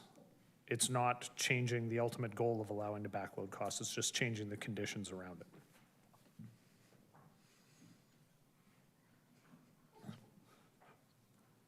You forced me into a position where I had to make a decision. I respect the viewpoint. I'm going to ask if we can open up Councillor Townsend's microphone. Look, leave it up there. It's fine. I'll have my comments in a few minutes. Thank you, Councillor. Putting me on the spot tonight, Councillor Townsend. I appreciate it. I feel an energy I haven't felt in a while. Councillor Harris. Through you, Mr. Mayor, to the Senior Manager of Planning Services. Why does this seem incredibly difficult when we've already done this for the old St. Catharines General Site? What makes this different than the St. Catharines General Site? Is there anything that makes it different? Through the mayor to the councillor, I think the only difference between the two is that 142 Queenston is a lot further down their development path than this property. So they're just the timing in the development process, that's all. Okay. So I guess my next question through you, Mr. Mayor, to the Senior Manager of Planning Services. You could just say Mr. Osipovich. She answers to both. I can't say that, but so here's my question. What should this motion look like? So we've heard the applicant speak, we've heard Councillor Townsend's questions. How would you reflect it in this recommendation so everybody's happy? Through the mayor to the councillor, I don't think you have any significant difference by removing the clauses as they're outlined in red. So I think just as it is. Perfect, thank you. Thank you, Councillor Harris. Councillor Kushner. Thank you, Mr. Mayor. My question is, why was that clause put in the first place? I believe that's a question for planning staff. Through the mayor to the councillor, I believe it was Councillor Lindell that did add that clause, and it was through some discussion with staff on whether there were any mechanisms to make council feel a little bit more comfortable that they would be moving forward through the planning process. So there's no impact of removing that clause? I don't believe you have a greater risk. Thank you. Thank you, Councillor. And I will reiterate, because it was said, I believe, by Ms. Campbell, and then it was said again by the proponent, there is zero financial risk in this particular situation. Mr. Lally has said as much, that he is taking on the financial risk. He does not have a CIP approved by this council, and this council will have to make that decision at some future date as to whether we approve a CIP for this property and for this proponent. But there is zero financial risk this evening, and this decision carries no financial risk to the corporation. Are there any other questions or comments? Councillor Williamson, followed by Councillor Townsend. Well, just speaking broadly, what I'm hearing from residents is that they would like us to be more concerned about their property taxes and controlling property taxes. I've talked to people who are getting squeezed by higher property taxes as well as inflation and everything else. And they prefer us focusing on that than making deals with land developers. I appreciate, but the public good that does come from cleaning up this property, that's a positive thing, but it's going to be a privately owned property. And when then this person purchased this property, it would have been with the understanding that the property was contaminated and they were going to have to clean it up. And I would assume that that would have been worked into the purchase price. And well, I say that, I'm saying it wrong because the person does not even own the property. So that makes it problematic in and of itself. So I'm not in support of the motion on the floor. Thank you, Councillor. Councillor Townsend. Thank you, Mr. Mayor. Certainly an action-filled night. And look, let's be honest, it's a great development. The site has to be cleaned up, and I'm all for doing that. However, I think that there's a process that the line here feels like it's being jumped. It concerns me that the land is not owned yet, and it's certainly, if I'm a land speculator, I'm looking at a potential decision tonight at this council and seeing opportunities for myself, not a land speculator, but I think it just opens up an advantage for a land speculator to someone who potentially doesn't own the land to add on an attached CIP for their benefit, and for those reasons I won't be supporting. Thank you. Thank you, Councillor. Councillor Stevens. Thank you, Mr. Mayor. Well, I hear some of our councillors' concerns. An empty property, and I'm just making up numbers to make it easy, an empty vacant lot pays us $10,000 a year property taxes. A 100-unit apartment building is giving us $100,000 in property taxes. So in the long run, more taxes coming in helps to keep that tax rate down. I don't know how some of us can't figure that one out, but it seems pretty simple to me. As far as contaminated land, I mean, we want to talk hindsight and everything. We go after General Motors and look, they screwed the guy who bought that land over. They knew it was contaminated. So it's the only way this land's going to get developed. We don't have land in the city. It's a good spot. It's going to be a good development, and this is a way to help somebody. So to say we're not going to do it because we ought to worry about keeping our taxes down, this is going to increase our taxes by having more residents, and we need housing. So I don't understand it. Thank you, Councillor. Councillor Kushner for a second time. Thank you, Mr. Mayor. I'd like clarification. Is there any cost to us of approving this at this time, this motion? No. We are not approving a CIP grant for this location. That is 100% correct. There is zero financial implication to tonight's. Therefore, I have no problem approving this, even though I'm not in favor of CIP. Thank you. All right. Thank you, Councillor. Councillor Ratzlaff. Yeah, just a quick comment. I think CIPs were, one of the reasons they were originally developed was to help with brownfields and cleanup. They're one of the only tools, if not the only tool, the province affords cities to clean up these sites. Until we get better tools, I think that we need to use these because we have a number of brownfields across the city that are vacant, just derelict pieces of land. GM's one of them. And it really hurts a community to live around a brownfield every single year. I hear it from residents. When are we going to see something happen on these brownfields? You can just walk around our city and you see them, right? The CIP is one tool we have to help address these terrible situations that are just killing business, killing communities in our neighborhoods. I can imagine, I can dream up better ones, but this is what we have today. Thank you, Councillor. Are there any other comments on this one? All right. I will then just very briefly make a few comments. I think the point has been made, but I will repeat it one last time. There are no financial implications this evening. Mr. Lally was very honest. He is taking on the risk at this time. He will bring forward a CIP application in the future based on partially at least on the brownfield nature of the site. And so all we're doing this evening is saying that if he does that and if that is successful, he can use the cost that he's going to spend to clean up the site as a part of his application, and I think that's fair. I just wanted to address one thing. The comment was made, that residents want us to focus on property taxes and the squeeze on property taxes, and I agree wholeheartedly. And so I decided to look back, and I found the numbers that I used. This was in my 2023 State of the City, so these numbers are a little bit old. The community improvement program at the time was saving the average resident $27 a year on their property taxes. They do cost $21 a year, but because of the development that's happened, they actually have reduced property taxes by $48. So it's a net $27 savings. And when we figured out the return on investment, it was 228%. So people all the time will tell us, and I'm sure council has heard it many times, the city needs to operate like a business. The CIP is literally the one program we do that has a massive return on investment. If anybody doubts that, drive through Merritton. Drive through Merritton. Look at the Keg. Look at Sobeys. Look at the Stone Mill Inn. There are other locations in the city, but that is the one I point to every single time. That area doesn't exist without the CIP. This is another site in Merritton, a site that, 15 years ago when I got elected, we were talking about how contaminated this site was with lead and a whole bunch of other issues.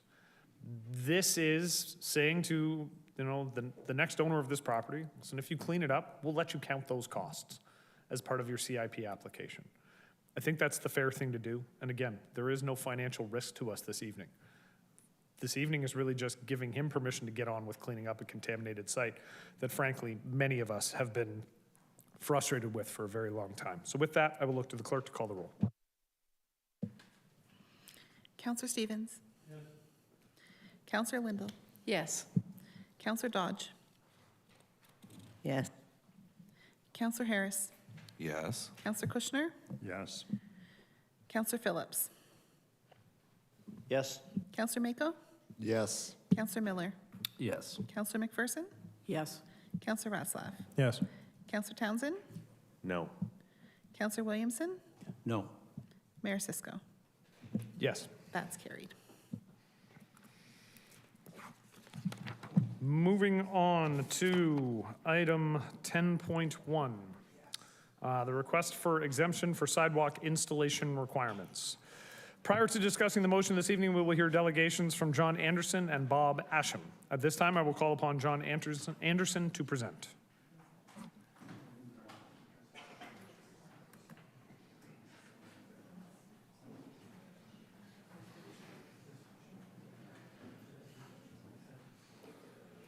Mr. Anderson, the lectern is yours.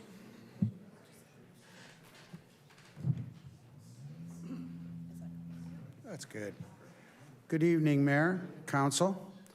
I'm John Anderson. I'm the president of the Royal Canadian Legion, Branch 138 in Meriton at 2 Chestnut Street East.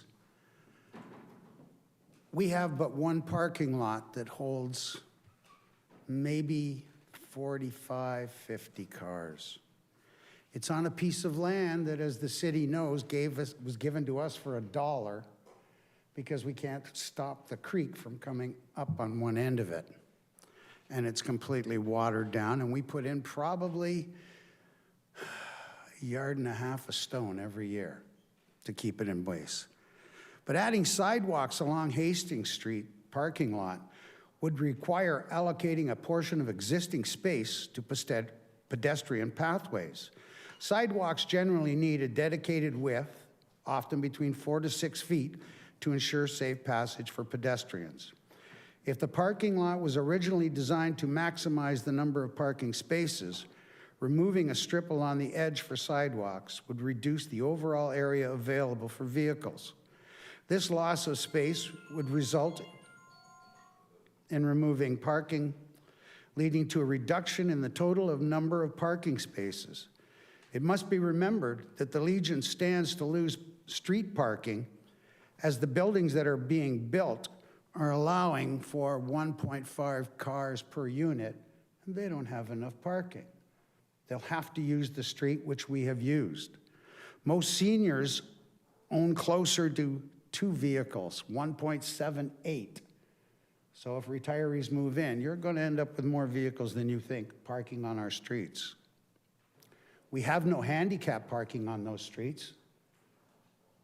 We have no handicap parking within 2 blocks of us for anybody to go and use.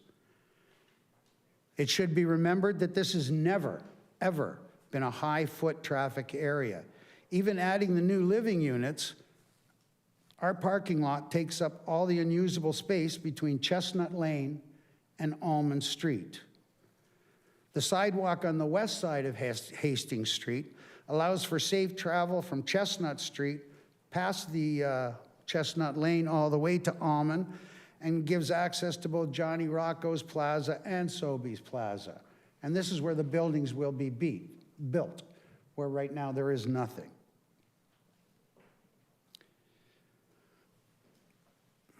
Chestnut Lane has no walking paths. It was never meant for walking. It was meant to house or to park the cars for Almond Street, because the east side or the north-south side of Almond Street has no parking for any houses that are on that street. They all park behind. Nobody walks down the lanes. Nobody walks down that side. The handicap parking, as there are none spots in the area, We have many vulnerable seniors who use our facilities on a regular basis. Tuesday, we have seniors darts where we're using our lift to bring them in and out of the building on a regular basis. We have Elvis nights once every 2 months, and that's all handicapped people. It's all handicapped seniors that come in and use our building. And again, there is no handicap parking in this area. GM seniors come in for lunch on Wednesdays, and half of them are using our lifts to get in and out of our building. On our Friday nights, we put sometimes up to 140 people in our building. If you walk into the parking lots at any given time around our Legion, you will find in excess of 20 stickers and license plates for handicap status that can't use them and use the parking lot. If we put in a sidewalk, we will take away 25% of our parking. The Merritton Legion was built in 1929 and has been a major influence in the community of both Merritton and St. Catharines for almost 100 years. As all know, our duty has been to take care of veterans in Canada and to work in our community. To help those who cannot help themselves, this year we have donated over $25,000 since January, most of that money staying in our area and in our hospitals.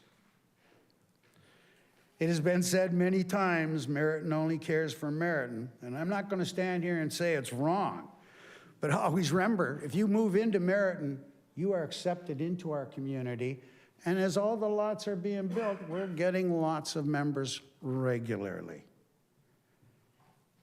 We feel this is our greatest strength. Port Dalhousie, the Western Hill, Port Weller, and Grantham, we all understand that we are here under the umbrella of St. Catharines, and we only make it stronger by staying together and keeping our communities together. In closing, I'd like to thank you for the time and hope you will agree with our position. Thank you very much, sir. Thank you, Mr. Anderson. Just quickly, we do have a question for you. Appreciate it. We have Councillor Ratzlaff, followed by Councillor Lindell. Councillor Ratzlaff. Thank you, Mayor, through you. Thank you for your presentation. And I want to say that as someone who's benefited greatly from the service that you provide to the community, thank you. I believe the last time I was there, I was using the lift to take sandwiches down and stock them into my car. Yes, I remember that. I had originally parked on the street not knowing that that gravel lot was yours. I just want to get a sense of that lot. When you enter that lot, like, is it controlled at all? I can't remember if there was curbs on it or not. Like, is there a way that you come in? There are none. Because if you build a sidewalk, you're going to find out that the creek comes up. Right. Who's going to dig down and try to do anything with that creek? Well, nobody's decided in over 100 years. Right. So if we build anything, it will fall apart right at the laneway. Yeah. So I just asked, though, just to get a sense of how you use it. Like, when people enter the lot, are they entering from all sides and directions, or do you kind of funnel people in from the entrances Most will come in right from Hastings Street. Right. Or from Walnut. But there's like no curbs. No, there is none. Right. So you could enter it from any direction, basically. From any one of those three streets, Hastings, the Lane, or Alma. Right. And then my other question regards to, you kind of spoke to, the number of people with accessibility concerns that use your space. And I do think that Legions have been champions for accessibility for a long time, rightfully so, right? A lot of your members are disproportionately, as you say, affected by accessibility issues. And so when we see the motion in front of us, I am tempted, or I'd like to actually refer it to our accessibility committee for them to take a look at, because I do think there is a possible win-win here for everyone. As you say, you don't have any accessibility parking anywhere close to Legion, right? And I don't know if a gravel lot is super accessible. And I think that there are ways that possibly, if we take some time to look at it, we could improve that for those who are parked there, right? And I think, you know, as counselors, and I hope you'd agree with this, there is kind of a heightened interest from the public at this moment that we do everything we can to ensure that, especially city parking lots, are safe for everyone, right? So I do think it's worth, and I hope you agree, taking just a second to take a look at this and ask ourselves, can we make this gravel parking lot safer and more accessible, especially considering the number of Legion members, as you say, who have accessibility issues. So how would you feel about it being referred and having our accessibility committee take a look at it? Any part that you take away from that parking lot will limit cars that can park there right now. There is no way. We park as close to the street to stay away as we can now and have just room for one vehicle to go down. That is where our handicap come in right now, and they will be using that road now for the next 2 or 3 years, depending on how long it takes to do the buildings. The front of our building has lost almost 8 feet in footage from the new sidewalk going in where it's going in. So we are losing all the front. We've lost our flag poles. We've lost our cenotaph stone, because none of this can go in. If we limit, you can limit all the area. All you're going to do is take away cars. We are not going to be able to park cars. But my question is it worthwhile for the benefit of the safety of pedestrians, the kids that will be moving in, and for all your clients who have accessibility issues to take a second and ask our accessibility committee, how can we ensure that we're doing everything we can as a city to make sure people in that lot are safe? It's probably the most underused area in Meriton, period. Nobody goes down there. It'll be used more with the new development, though. But it's supposed to be mostly senior units that I'm told are going in across the street from me. So when you talk of kids, I'm still wondering where the kids are coming in the senior units. And I think is it worthwhile? There's somewhere around, 250 senior units going in 3 buildings in that area. I mean, for me, that indicates more concern for pedestrian safety. But is it worthwhile taking that second and asking ourselves, let's just make sure we're doing everything in our power to keep everyone safe? Take your time Yeah. and look at it. But if you take away more than we can lose, think about what it'll be like when we have to disappear. Because there's $25,000 you're just not going to see coming into St. Catharines anymore. No, and we can't park cars, and we can't get our seniors to come in, and most of our Legions, most of us are seniors, and most of them are handicapped. A lot are. Well, I'm pleased to hear that you're aggressively and successfully recruiting from the Meriton area, because that means all of those people will be closer, and you'll have a more viable institution. I know, and we'll need more handicap parking. And as we take away from that parking lot, the handicapped people will have no place to park, because people will get there ahead of them, and we all know that. And I'm sure this is something that Accessibility Committee will be very sensitive to. That's their job, right? I hope so, because you're rebuilding 2 streets there, and there is no parking on those streets. So there's absolutely no parking. So no matter how we work accessibility, we will lose parking. I see no way around it. You can watch this area, and you can check the area and look at it to find out just how much or how little foot traffic there is any day. Fair. And I'm just saying, wondering if you'd be okay with Councillor, the question's been asked, the question's been answered, and we're not debating with presenters. Fair enough. Yeah, no, I appreciate your time. Thank you. No I don't mean to fight. Councillor Harris. Through you, Mr. Mayor, to the presenter. So just so I'm clear, it's the gravel parking lot located right to the back or to the side of the Legion that's not paved, doesn't have a curb, and the idea is that the city's going to put a curb in around your parking lot, and it's not going to really be accessible once you have a curb.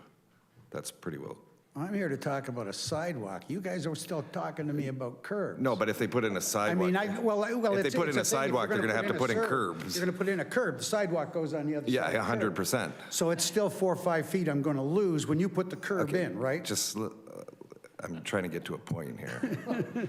So what I'm trying to suggest is you're going to lose quite a bit of parking, because if they put in a curb and a sidewalk, you're going to lose a lot of parking. And just so I'm clear, there's a sidewalk on the other side, and there's plans for a sidewalk on the other side of the road.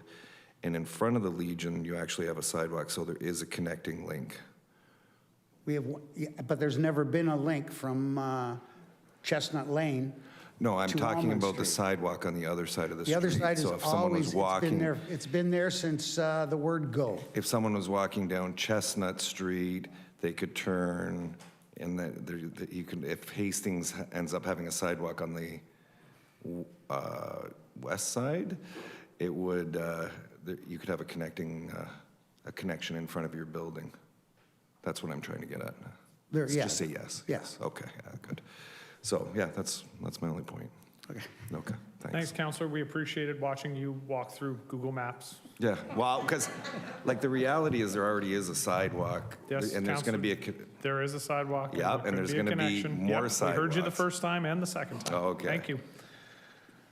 But like I said, the existing sidewalk in front of our building will be moving 6 feet towards our building, which gives us, I think, about 1.5 feet between our building and the sidewalk when this is all done. All right. Councillor Lindell, Councillor Harris, can you turn your microphone off? Thank you. Thank you, Mr. Mayor. Through you to the presenter, thank you very much for coming and letting us know about the parking lot, the parking accessibility. My question for you is, Hastings Street is a dead-end street, right? It's dead end to Johnny Rocco's. Well, it right? ends at Johnny Rocco's and it, But there's no actual major traffic coming no, down there is Hastings none. Street from There is anywhere? none. Okay. And right now, is there parking on Chestnut and Almond for the Legion? No. No. So the only parking that you have is out in front of the Legion or on the west side of the street? Yes. And how many parking spots on a Friday, Saturday night when you have your major events do you think you'll lose on the street? Probably most. Most or all? Yeah. So, Well, okay, I shouldn't say that. We will lose them when the building's built. right. Do you know what I mean? But Yes. we're trying to be a little proactive. We'd love them to all be handicaps in front of our building so that would alleviate a lot of our problems. If they were all handicapped in front of our building, we'd be easy, and even the people across would have to worry about parking there. Or maybe, as Councillor Ratzlaff said, maybe they'll all become Legion members, and that would be fun. We're hoping on 20%, to be honest. All right, thank you. I also wanted to ask you, you mentioned that about $25,000 goes to charities in the entire city of St. Catharines, not just Meryton? A lot of it goes to hospitals. Yeah. Which The hospitals? cadets get probably $4,000 to $5,000 a year out of our club. Schaefer gets probably close to $10,000. And the rest goes to, well, we put up money for sports. And would you be able to have as many people at a fundraiser, especially the seniors, if they can't find a place to put their vehicles and get to the Legion? No, accessibly wise? We can't do it now with the construction. With the construction going on as it is, we can't, our seniors' programs have had to work down, and coming into the season in September when the crib teams and everybody starts, it will be difficult. Okay, thank you. Thank you, Councillor. Councillor Dodge. Thank you, Mr. Mayor. Through you to the presenter. I'm just wondering if you can clarify something for me. You said that the sidewalk in front of the Legion is moving 5 or 6 feet closer to your property? Yes, it is. So why? So, Councillor, The the city's- current sidewalk is curb faced, and the city is making an effort across the city to move curb faced sidewalks away from the curb to allow for better snow clearing during the winter. That's one of the reasons. Mr. Martuccio, is there anything? And my you wanna add? understanding was they're straightening the street. They're straightening the street as well, but Straightening Hastings Street we try to get rid of the curb face sidewalks wherever we can. Because when snow clearing happens, it pushes the snow right onto the curb face sidewalk, so. Understand, when there's snow down any of these streets, two cars cannot pass each other. We had one snowstorm this year, and we couldn't pass each other on Hastings or Chestnut for the whole time until the snowbanks disappeared. These streets are not wide. Okay, thank you. Thank you, Councillor. Councillor Phillips. Thank you, Mr. Mayor. Approximately, I know you don't have a paved parking lot, but approximately how many cars on a busy night when you're full would be in that parking lot? Somewhere around 35 to 40. So basically, if this happens, you're going to lose 10 or 12 parking spots. 10 or 12? Yeah. No, you're going to lose probably more than that because you got 25 on this side and about 20 on this side. If you take 4 feet away from that, that's going to park 5 cars. Because when you put a roadway and you take a car halfway and then you take the sidewalk, you've lost a whole vehicle right there. Right. So where we would park 15, 20 vehicles there, I'm going to put 5 in a row. Oh, I see. So as well as losing from your the other parking lot, you're going to Yeah. lose from that also. So basically what you're saying is if this sidewalk goes in, you're going to have a hard time making ends meet as far as the Legion is concerned. Seniors are going to look for a place to go. Right. I mean, our Tuesday darts used to be the St. Catharines Dart League, who had to move because of problems from where they were.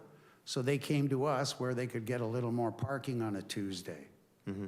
This will decimate them because most of them are handicapped. Right. Okay. Thank you. Thank you, Councillor. Seeing no other questions or comments, thank you, Mr. Anderson. That was much livelier than I think we all expected when you came up. Thank you. I hope I was entertained. I appreciate the passion and the commitment, sir. At this time, I will now call upon Bob Asham to present.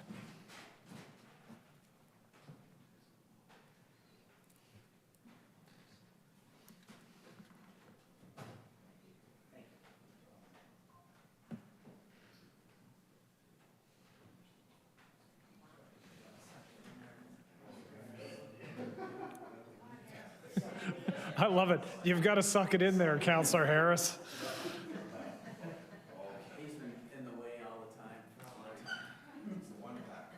Mr. Asham, you know how to adjust the lectern? Wonderful. The lectern is yours, sir.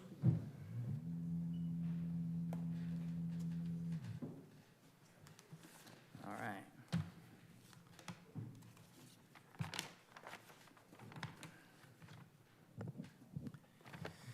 Mr. Mayor, councilors, my name is Bob Ash, and I appreciate the opportunity to provide you feedback on this motion. I'm speaking today as a resident of Meriton since I was in grade 6 and an individual with lived experience of disability since 1988. While I'm also the chair of the St. Catharines Accessibility Advisory Committee, this item was only brought to my attention last week, and the committee doesn't meet during August. I'm a strong advocate for the safe and accessible city, and I'm appreciative of the mayor and council's ongoing commitment to this goal. As such, I'd like to remind you of the sidewalk action statement that was endorsed by council in 2010 and reaffirmed in 2016. The statement puts forth the following principles in part: opposition to the removal, deferral, or waiving of any sidewalk installation, mandating consistent technical requirements for sidewalks, including a minimum 1.8 meter width, a commitment to deny all petitions to delete or defer sidewalks from plans. I believe that this motion put forth tonight by Councilors Lindell and Miller, while perhaps well-intentioned, goes against these established principles. The goal of a continuous accessible network of sidewalks is a cornerstone of our city's accessibility goals. More specifically, the reference to the loss of 6 to 8 accessible parking spaces is factually incorrect, as there are currently no designated bylaw enforced accessible parking spaces in this undefined, unpaved piece of land in question. The motion refers to the active transportation corridor. Nowhere in the city's active transportation management plan will you find recommendations to not construct sidewalks. This is a misrepresentation of the plan's goals, which are to promote walkability and connectivity. Maintaining a continuous sidewalk on Hastings Street is crucial for the safety and accessibility of all residents. Parents with young children are using a baby stroller, or adults, or someone walking, carrying groceries. Approving this motion would leave a significant gap in the sidewalk network. Forcing people to unsafely navigate into the street to get around the slot. This runs counter to the city's accessibility and transportation goals. The city's official plan and the active transportation plan promote walkability, accessibility, and emphasizes the need to have continuity of sidewalks on both sides of the streets. So although I feel the Legion's pain of not having, because I do go to the Legion on occasion, we respectfully request that council reject this motion. If you would like to bring it back to our accessibility committee, we'd be more than happy to look at it at the beginning. But this is, like I said, was the first time that I heard about it last week. So, but I know that we commit fully to an accessible St. Catharines for all residents. Thank you. Thank you, Mr. Asham, for the presentation. Councillor Townsend. Thank you, Mr. Mayor. Thank you for your presentation. Is there a way in this area that you could see it working where the Legion doesn't? Well, I know the area quite well, and I know they've always been pressed for parking. I've been to that. I've had to park on their by their door that goes into the Legion, and it's nowhere close to what the rate is of a ramp. So, and personally, I wouldn't even be able to get into the Legion by myself. I have to have someone push me up that ramp. So I don't know what the answer is. I'd be happy to try to figure out, barring just getting them another piece of property to have more parking. I really don't know what the answer is. Thank you for that. Yeah, as I look at it, even with Chestnut Lane, there's no path. No. I appreciate the presentation, Yeah. and thank you. Thank you, Councillor Townsend. All right, seeing no other questions or comments, thank you, Mr. Asham, for the presentation. At this time, can I get a councillor to move the motion to receive the delegations? I have Councillor Miller, second by Councillor Lindell. All those in favor? Opposed? And that is carried. So at this time, we have the main motion, which we will put up on the screen. And Councillor Lindell, you're moving this. Councillor Miller is seconding this motion. Do either of you want to speak first, or would you like to receive or reserve the right to speak at the end? At the end? Councillor Miller as well? Okay. So I have a speaking list. I will have Councillor Harris, followed by Councillor Ratzlaff, Councillor Townsend, and Councillor McPherson. Councillor Harris. Through you, Mr. Mayor, to the Director of Engineering, Facilities, and Environmental Services. Can you give us some examples of other places in the city where perhaps we deleted the installation of sidewalks? Through you, Mr. Mayor, to the councillor, there are sections within older neighborhoods where we have done road reconstructions where sidewalks were deleted due to conflicts with things like driveways and trees or poles or utility poles or things like that. And typically, through you, Mr. Mayor, to the Director of Engineering, Facilities, and Environmental Services, we kind of make sure that there's connecting links. Like, we don't always have sidewalks on both sides of the road. Maybe we do, maybe we don't. Through you, Mr. Mayor, to the councillor, we try to ensure that we have a continuous sidewalk route, whether it's on one side of the road or the other. However, there are situations where there are missing links because of conflicts, but in order for staff to be compliant with official plan and other policies or things approved by council, we try to ensure that there are sidewalks on both sides of the road where possible. So I guess through you, Mr. Mayor, to the Director, In this instance, there is a connecting link on the other side of the road? Is that, like, I was looking at the map, that looks correct? To you, Mr. Mayor, to the councillor, yes, there is a continuous sidewalk on the other side of the road. And the presenter from the Legion mentioned something about losing quite a bit of his property or their property in the front. Now, are we instituting the 1.8 meters? Is that the Accessibility Act standard, or is that the City of St. Catharines standard? Sorry, through you, Mr. Mayor, the councillor, I'm just looking at what's on the design drawings here. The design drawings are indicating that there is a 1.5 meter wide sidewalk on this section of roadway that is being proposed.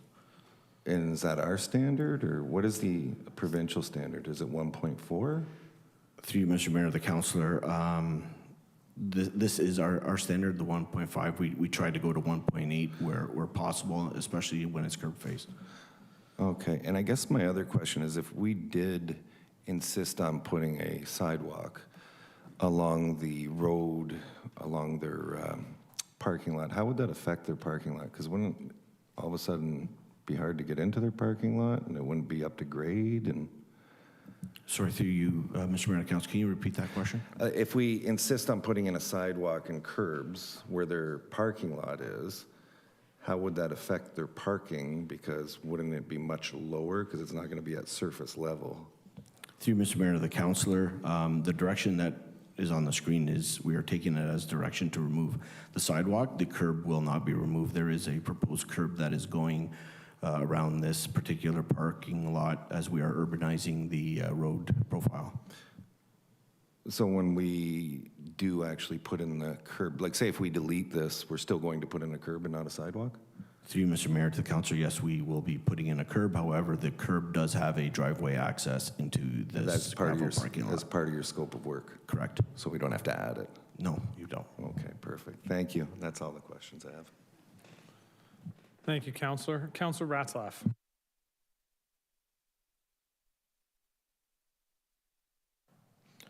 Thank you, Mayor. Through you, I'd just like to refer this motion to the Accessibility Committee, both to look at the sidewalk issue, but also to explore ways with staff that we can make the parking lot more accessible, and to the extent of creating accessible spots in front of the Legion on the road. Thank you. To Mr. Martuccio, are there cost implications with a deferral, or sorry, a referral motion at this time? Through you, to you, Mr. Mayor, the contractor is on site currently doing construction. If we have to hold off on any work in this area, there could potentially be delay claims to the city. So there is a cost implication to us delaying at this time? To you, Mr. Mayor, possibly, yes. Okay. All right, a motion to refer is non-debatable. So at this time, I will, do I have a seconder for the motion to refer? Councilor McPherson, I'm clearing the queue and switching to voting mode. And I will look to the clerk to call the roll on the motion to refer. Councillor Ratzlaff? Yes. Councillor McPherson? Yes. Councillor Dodge? No. Councillor Harris? No. Councillor Lindell? No. Councillor Miller? No. Councillor Stevens? No. Councillor Townsend? Yes. Councillor Williamson? No. Councillor Phillips? No. Councillor Mako? No. Councillor Kushner? No. Mayor Cisco? Yes. That's lost. So Councilor Ratzlaff, you still have the floor. And if I could ask Councilor, if you want to open your mic, and then if I could ask Councilor McPherson and then Councilor Miller to add themselves back to the queue. So Councilor Ratzlaff, you have the floor. Yeah, just this motion coming so late in the process that the contractor's already there, that staff have already done all the work.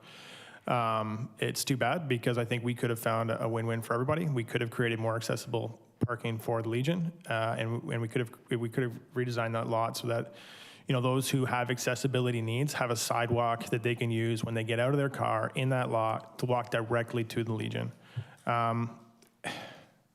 Yeah, part of the active transportation master plan is to make sure there aren't any gaps in our active transportation networks.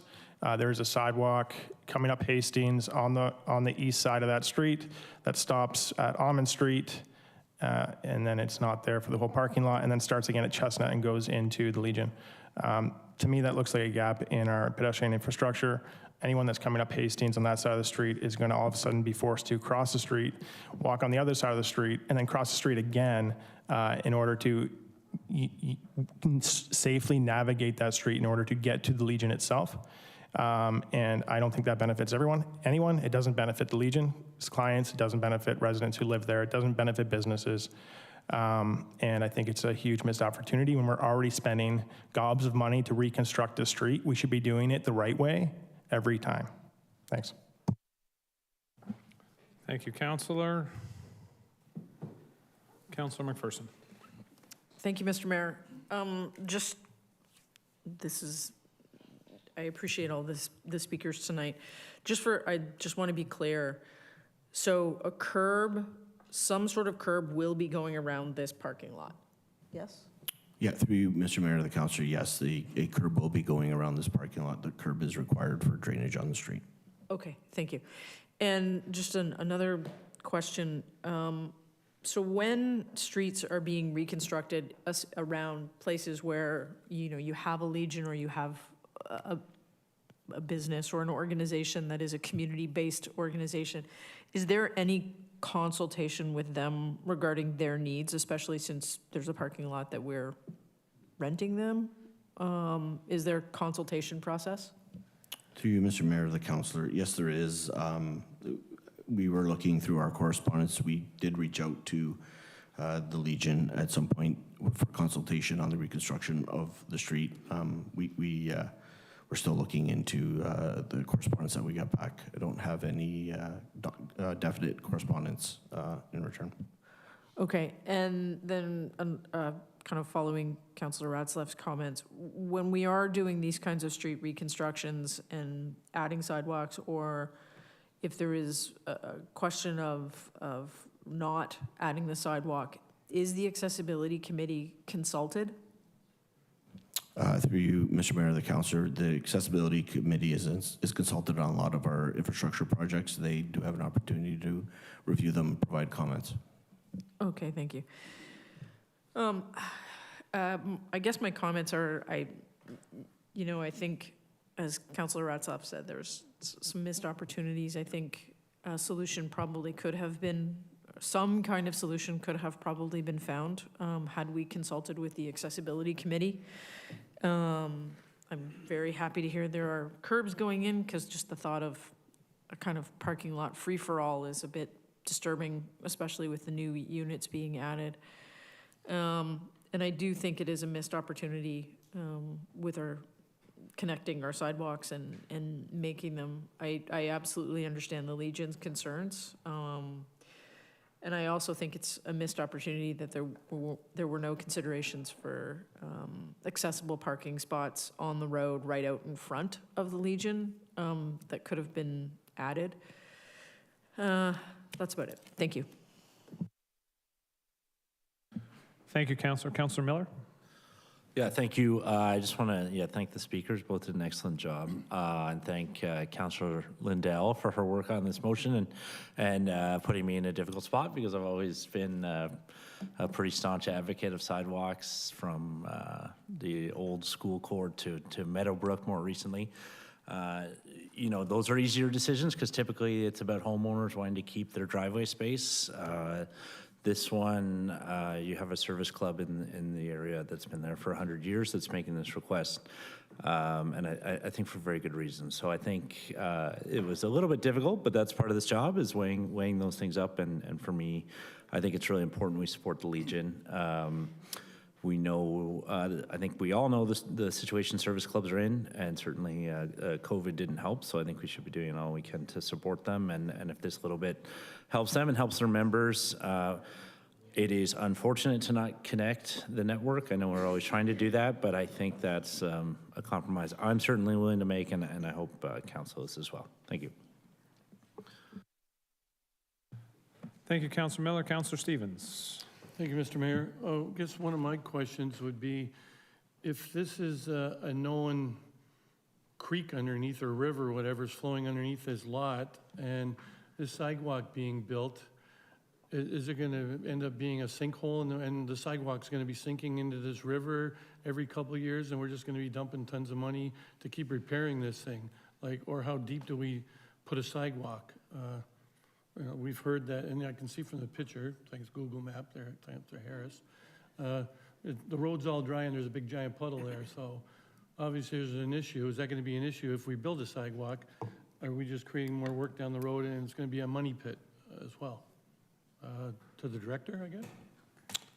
Through the mayor to the councillor, we are not aware of any concerns that have been brought to our attention with regards to groundwater in this location at this point. Contractors out there working right now, and I don't believe our staff have been identified, but it is something that we can definitely look into, further investigation to make sure that anything that we're constructing in this area will not be damaged by underground water.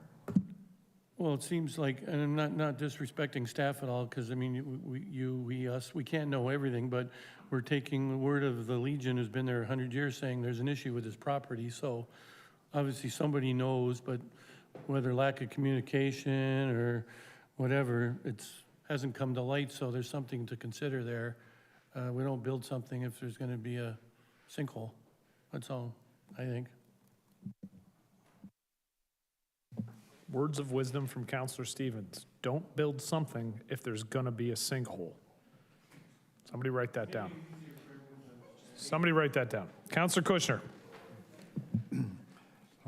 Thank you, Mr. Mayor. The Legion has many handicapped people, and I assume they look after their interest as they do for other members. So I have every confidence when they make a recommendation to us that they're looking at the safety of all their members, including the handicapped members. They're a very esteemed institution in this country and, in fact, in this city.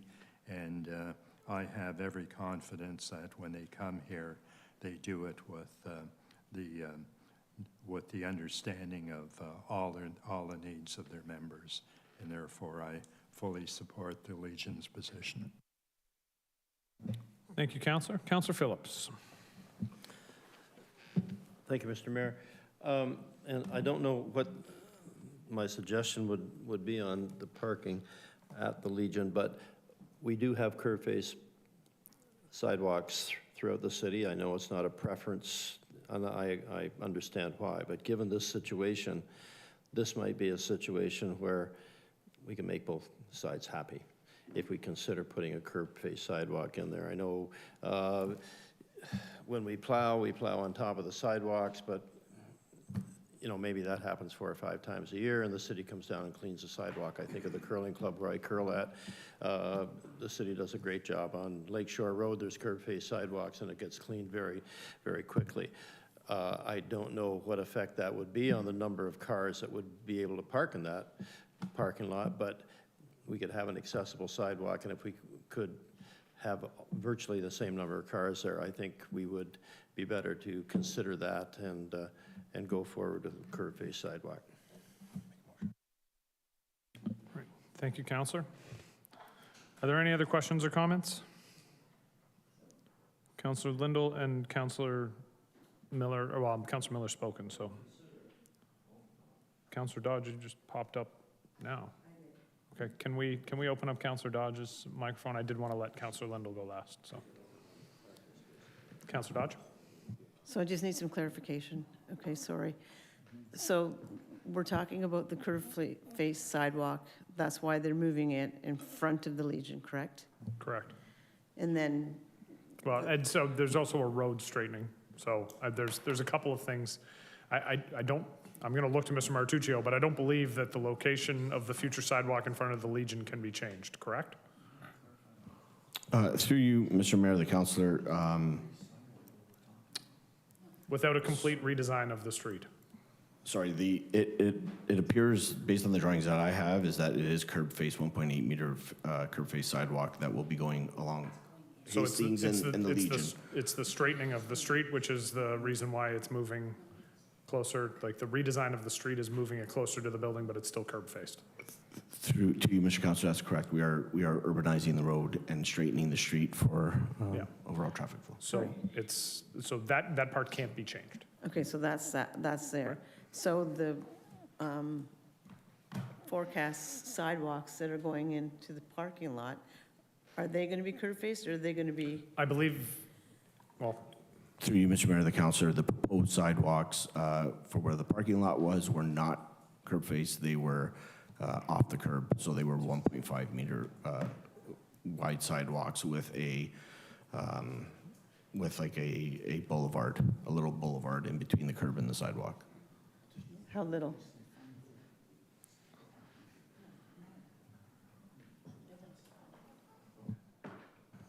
Through you, Mr. Mayor, the councilor, I don't see the dimension on this drawing, but it appears to be about a meter. I mean, that's of the grass, right? Grass strip between the curb and the sidewalk. And then the sidewalk would be how wide? 1.5. Through you, So Mr. Mayor, to the almost councilor, 7 that was actually an asphalt boulevard that was being proposed, not a grass. Oh, it's an asphalt boulevard? Yeah. Okay, so not Even grass, worse. it would be asphalt. So it would be about a 2.5 meter strip coming off the front of that parking lot for the sidewalk. Okay? Okay, thank you. Okay. Councillor Lindell, you are closing things up, so you are the last speaker. Thank you, Mr. Mayor, and I want to thank both presenters for coming in tonight and giving both points of view. There is a continuous sidewalk on the west side of Hastings Street, and it is the most used pedestrian traffic right now because you don't have to cross over a street like Almond Street and the fire lane. Many people walk down that street. When I was there taking pictures last week, I saw about 30 people coming from Sobeys carrying the groceries, going down the continuous sidewalk on Hastings Street to get to Chestnut, and then they cross over to Chestnut. So they don't actually use that particular section. When I was talking to one of the business owners at the corner of Almond, they said that a lot of people don't use that side of the sidewalk because Almond is there and they have to wait for traffic, whereas on the other side of the street, they don't have to. It's a dead-end street. So there's not a lot of traffic coming or going because it goes right to Johnny Rocco's, which is a parking lot, and there's very little traffic that comes out of there onto Hastings. There's little or no foot traffic on that east side. Most of it is for the Legion and the Legion parking. We're late in the process. I understand that, but we just found out that they are planning on putting sidewalks in as well as the curbs, and that's going to hinder the Legion in a way that I don't think is necessary, because you're not hindering accessibility on the other side of the street. A lot of people who go to the Legion on Tuesday for darts, for the charity functions in the evenings on Friday, Saturday, and Sunday, for afternoon concerts in the back lot of the Legion, use that parking lot just so that they can get with their walker or whatever to the Legion. If you're going to, with a 135-unit apartment building on the other side, yes, we're going to have curbs on the side. Yes, you're going to have curbside parking on the street. The street is already narrow. I don't think, Mr. Matucci, they're going to be expanding the street in size? Through Mr. Mayor, to the councillor, the street is becoming a little, like I said, it's becoming urbanized, so it's being more aligned. It's not going to be drastically wider than it is today. Okay, thank you. As for the Councillor Phillips' idea of the curbside facing sidewalks, and that, yes, the snow gets plowed up on top of the sidewalks, and like Lakeshore Road, it was cleared off right away. These are very minor streets, and it usually takes 3 or 4 days before the plow gets to that street. First off, and then to get a city cleaner to get to the street is another couple of days. It's not going to be quick. So now what you're doing is you're creating more of a hazard for seniors because you're going to have snow on the sidewalks at the parking lot. So I'm asking you all to accept this motion and vote for it, because it's not taking away any accessibility on the one side of the street. It's helping the Legion, and the Legion is an important part of our city, and they do an awful lot of charity work, and they're going to lose a lot of people if they can't get in that parking lot and get into the Legion. Thank you. Thank you, Councillor. I'll look to the clerk to call the roll. Councillor Windle, Yes. Councillor Miller, Yes. Councillor Phillips, Yes. Councillor Ratzlaff, No. Councillor Harris, Yes. Councillor Mako, Yes. Councillor McPherson, Yes. Councillor Dodge, Yes. Councillor Kushner, Yes. Councillor Stevens, Yes. Councillor Townsend, Yes. Councillor Williamson, Yes. Mayor Cisco. No. And that's carried. Item 9.1, Office of the Chief Administrative Officer Core Service Review Update. Prior to discussing the report, Aaron Ohosky, the Deputy Chief Administrative Officer, will provide opening remarks.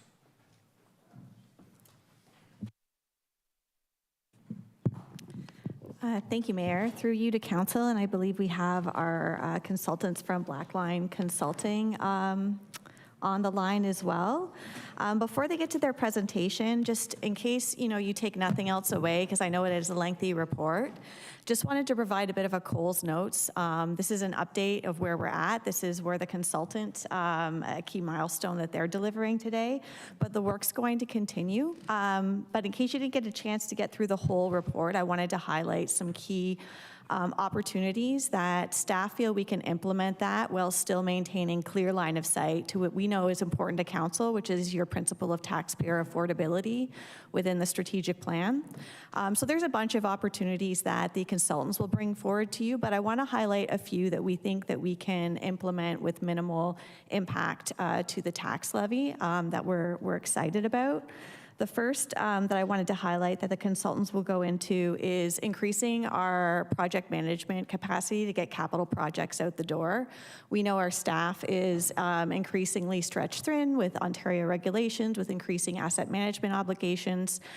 We've uncovered some new ideas to allocate project management resources to capital budgets, which we'd like to bring forward for your consideration as early as the 2026 reconfirmation budget. The second is increasing the number of city services with established service levels. I know this is something that some members of council have been asking for a while. Well, the consultants found that there's a lot of municipalities without established service levels in some areas, and we're one of them. We can do better. So starting this fall with some great work that's being done by our municipal works team, we'll be bringing forward to you updated and enhanced service levels for your consideration and approval. So that work is coming. The other thing is identifying risks and developing strategies to maintain the city's momentum on half. A lot of councillors tonight with the CIP amendments acknowledged the great work of the half team and asked questions on how can we make sure we maintain that momentum when our half funding expires. So that's something to make sure we have interdepartmental collaboration. We've done a lot of great work with the half team to get that resourcing to a higher level, and we'll be bringing recommendations forward before that expires on lessons learned and how we can maintain that momentum.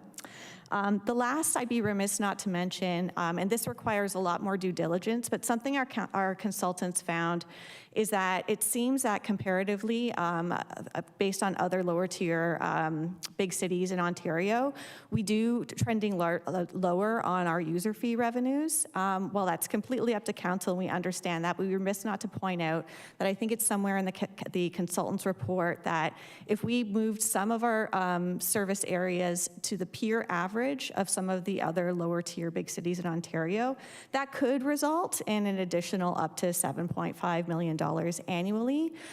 There's some areas where there's important value-based calls in our planning applications. We make it intentional. We want to get planning applications through the door, so we're not suggesting we leverage all of that room, but based on the consultant's finding, if council's open to it, that might warrant a deeper dive as well.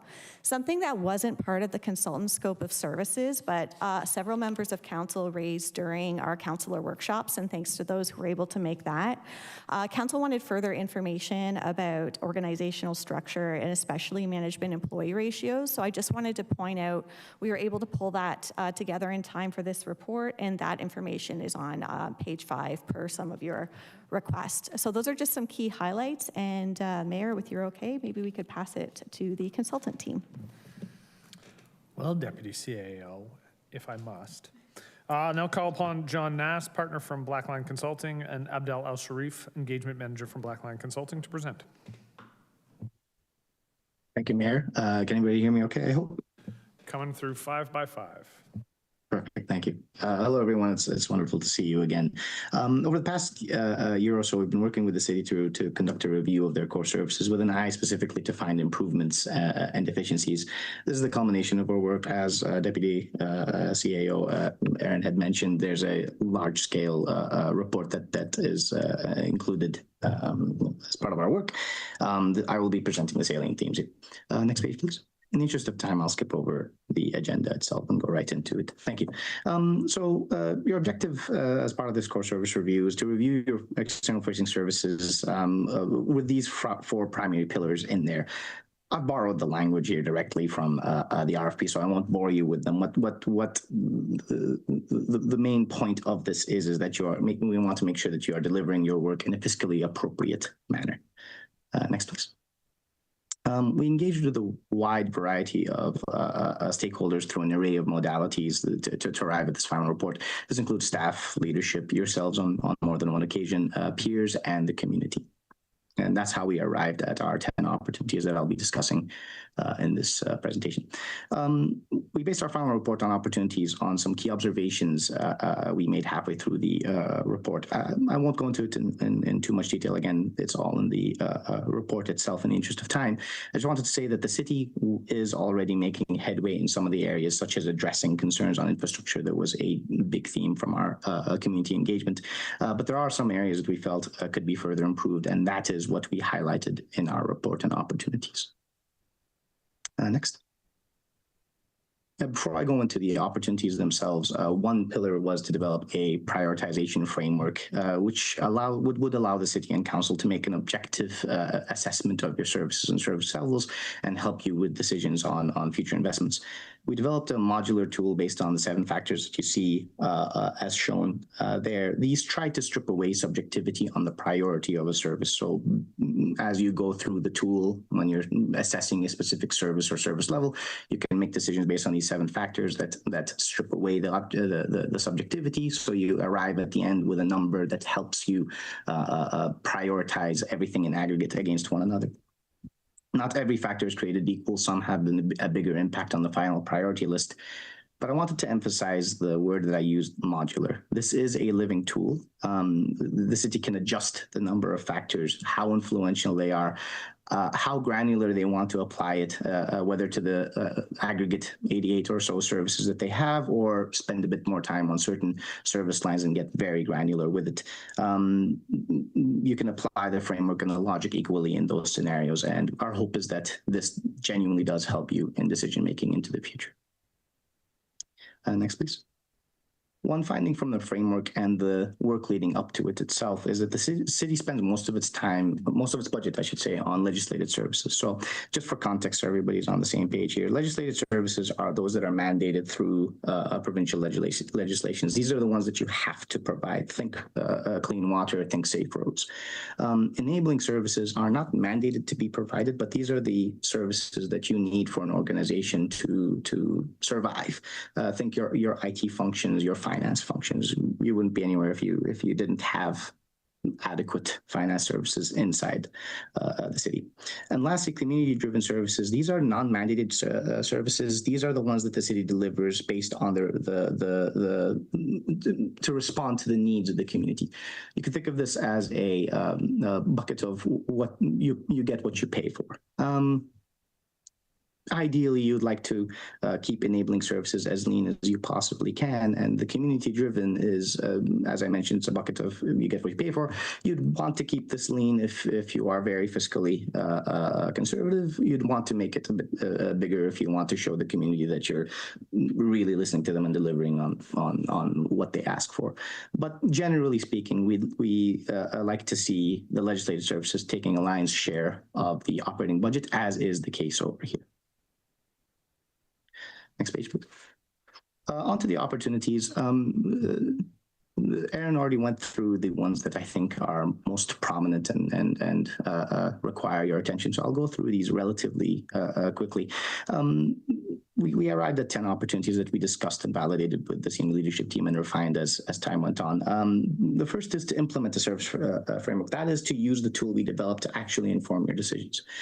Next is to adequately resource and prioritize capital projects. Aaron's already went through that to some extent, so I won't spend too much there, but to effect allocate staff time to capital budgets and prioritize different capital projects because that's an area that's been suffering a little bit. Improve cross-departmental collaboration in planning services because that appears to be a bottleneck in application reviews. So we've suggested some action items to address that bottleneck. And next page, please. Items 4 and 5 are connected. 4 is to develop a cost recovery framework to inform user fee decisions. So these frameworks are structured approaches that help you determine how much of the cost of delivering services should be covered by user fees versus how much should be funded through general taxes or other sources. We're seeing increasingly some municipalities apply this because generally speaking, the fees are just arrived at by doing a scan of what everybody else is charging rather than looking internally at how much the services themselves cost. Item 5, enhanced non-tax revenue. That's the element that Aaron had touched on. We found through our research that if you were to equalize some of your user fees, there's up to $7.5 million on the table. And it's at your discretion how much of that you want to capture. Enhanced enforcement services is expanding your services to handle after hours and other types of complaints. This is consistent with some of the work that the city has already been presenting to council on with regards to proactive enforcement. So this is, in addition to that, there are areas that we heard for more enforcement. That's what we're reflecting here. Lastly is implementing a CRM to improve coordination and direct customer service. This is something we're seeing more and more municipalities take in earnest. It's just a better way of delivering services to your customers and hearing their complaints. Next page. Thank you. 8, 9, and 10 I'll go through even more quickly because they are almost low-hanging fruit, or at least self-explanatory. So 8 to develop a multi-year IT strategy that includes better interactions between your existing systems. This is not unique to the city of St. Catharines. We've seen this in most municipalities where we've got good systems in place, but they do not talk to one another, and there's some manual workarounds to get them to speak to one another. 9 is to reassess your resource strategy for corporate projects. So it's not done on the side of people's desks. In those instances, the corporate transformation projects either fail because the individual is not putting the appropriate time to it, or their day-to-day services suffer as a result. And lastly, to develop a change implementation procedure to guide large-scale initiatives. We see that generally leads to better success of larger transformations. Thank you. Next page. Some of these 10 opportunities you can start on right away. We've identified those already in this Gantt chart, but some require more investments. We've pushed those that require more investment a little bit later down the line because they are larger scale initiatives that require a bit more work from the city to define what it is that they are looking for and to align with any of the other initiatives that the city is undergoing. There are no dependencies at this point in time between these different initiatives, and this is just a suggestion. If the city wants to prioritize some of these earlier than others, by all means it can. And thank you.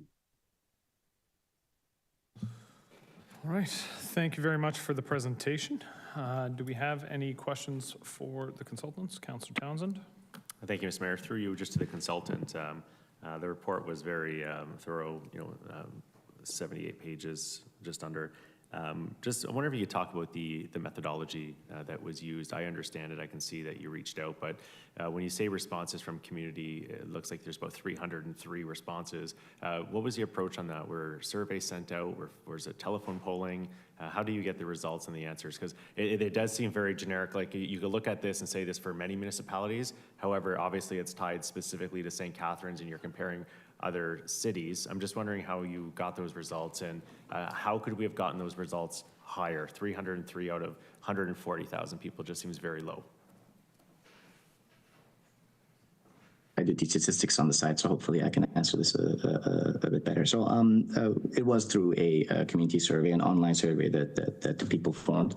300 responses is actually a decent number to rely on the results from a statistical standpoint. We didn't run any statistical analysis to do any hypothesis testing and reject or accept. I'm getting too granular here, but from my experience, 300 responses is reasonable, particularly when the responses start to aggregate towards certain themes consistently, and especially also when those themes are consistent with what we're hearing from different sources of information.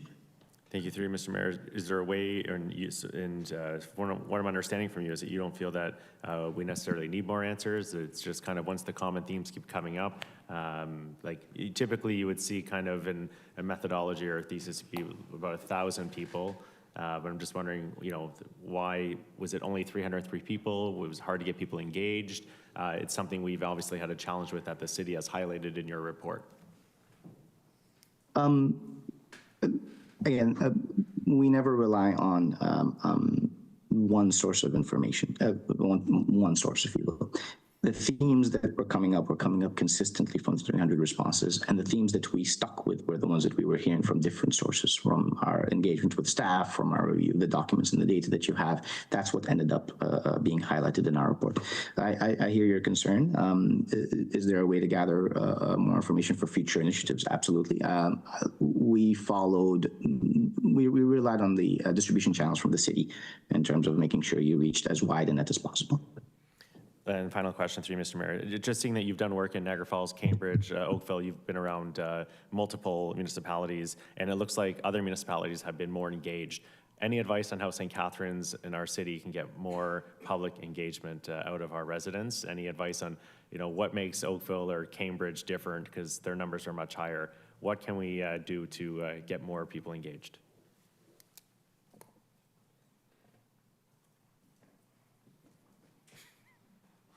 It was a good question. The joys of technology. Mr. Al-Sharif, I'm sure we'll be back in a moment. And show people the door, and it's up to them if they walk through it. Mr. Al-Sharif, you're going to have to repeat the entirety of your answer because you froze just before you started speaking. My apologies. This is one of those things where I think there's only so much that you can do as a city to engage with your community. You can set up as many sessions as you want. You can send the link through different distribution channels and hope for the best. But this is one of those instances where you show the door, you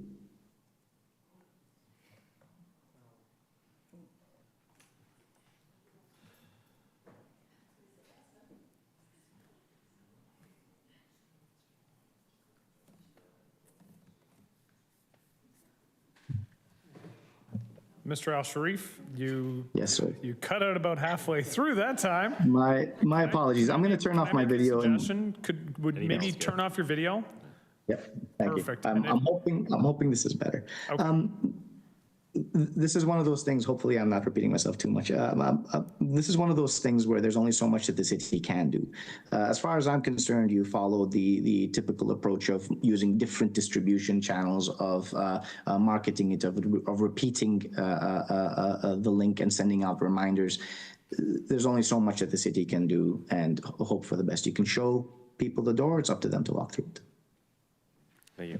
Wonderful. We got through the entire answer. Thank you, sir. Thank you. Councillor Dodge. Thank you, Mr. Mayor. Through you to the presenter, I have similar questions to what Councillor Townsend said. And I'm sorry, but I can't find it now in my pages. But it's similar to us reaching out to residents. What about our employees that we reached out to? I felt that the number was very low for something that we're doing internally, and we really would like to hear back from our staff as well. And then there's the one thing on here, it says 1/3 of staff respondents expressed something. So that's 1/3 of what was our number. So is there something that we can be doing to get more input from our staff? Because I think that this is very important, and I think that they should understand that if they want to see changes on how we deliver our services, we need to hear from them from everybody on what they think we could be doing better and how we could move forward to provide those services to our residents, as well as make their workplace a better place to be. Yeah, because we distributed the staff survey, maybe it's probably unfair to ask the consultants to answer this, but I can say that we're trying to do more to invite staff to participate in ways that work for them. There's some folks in the field who don't even have city email accounts, so sending it in an email. So we are doing more to make sure, especially for our field staff, there's lots of opportunities. Some of the feedback we got at the time period that we did this survey is that staff were experiencing survey fatigue.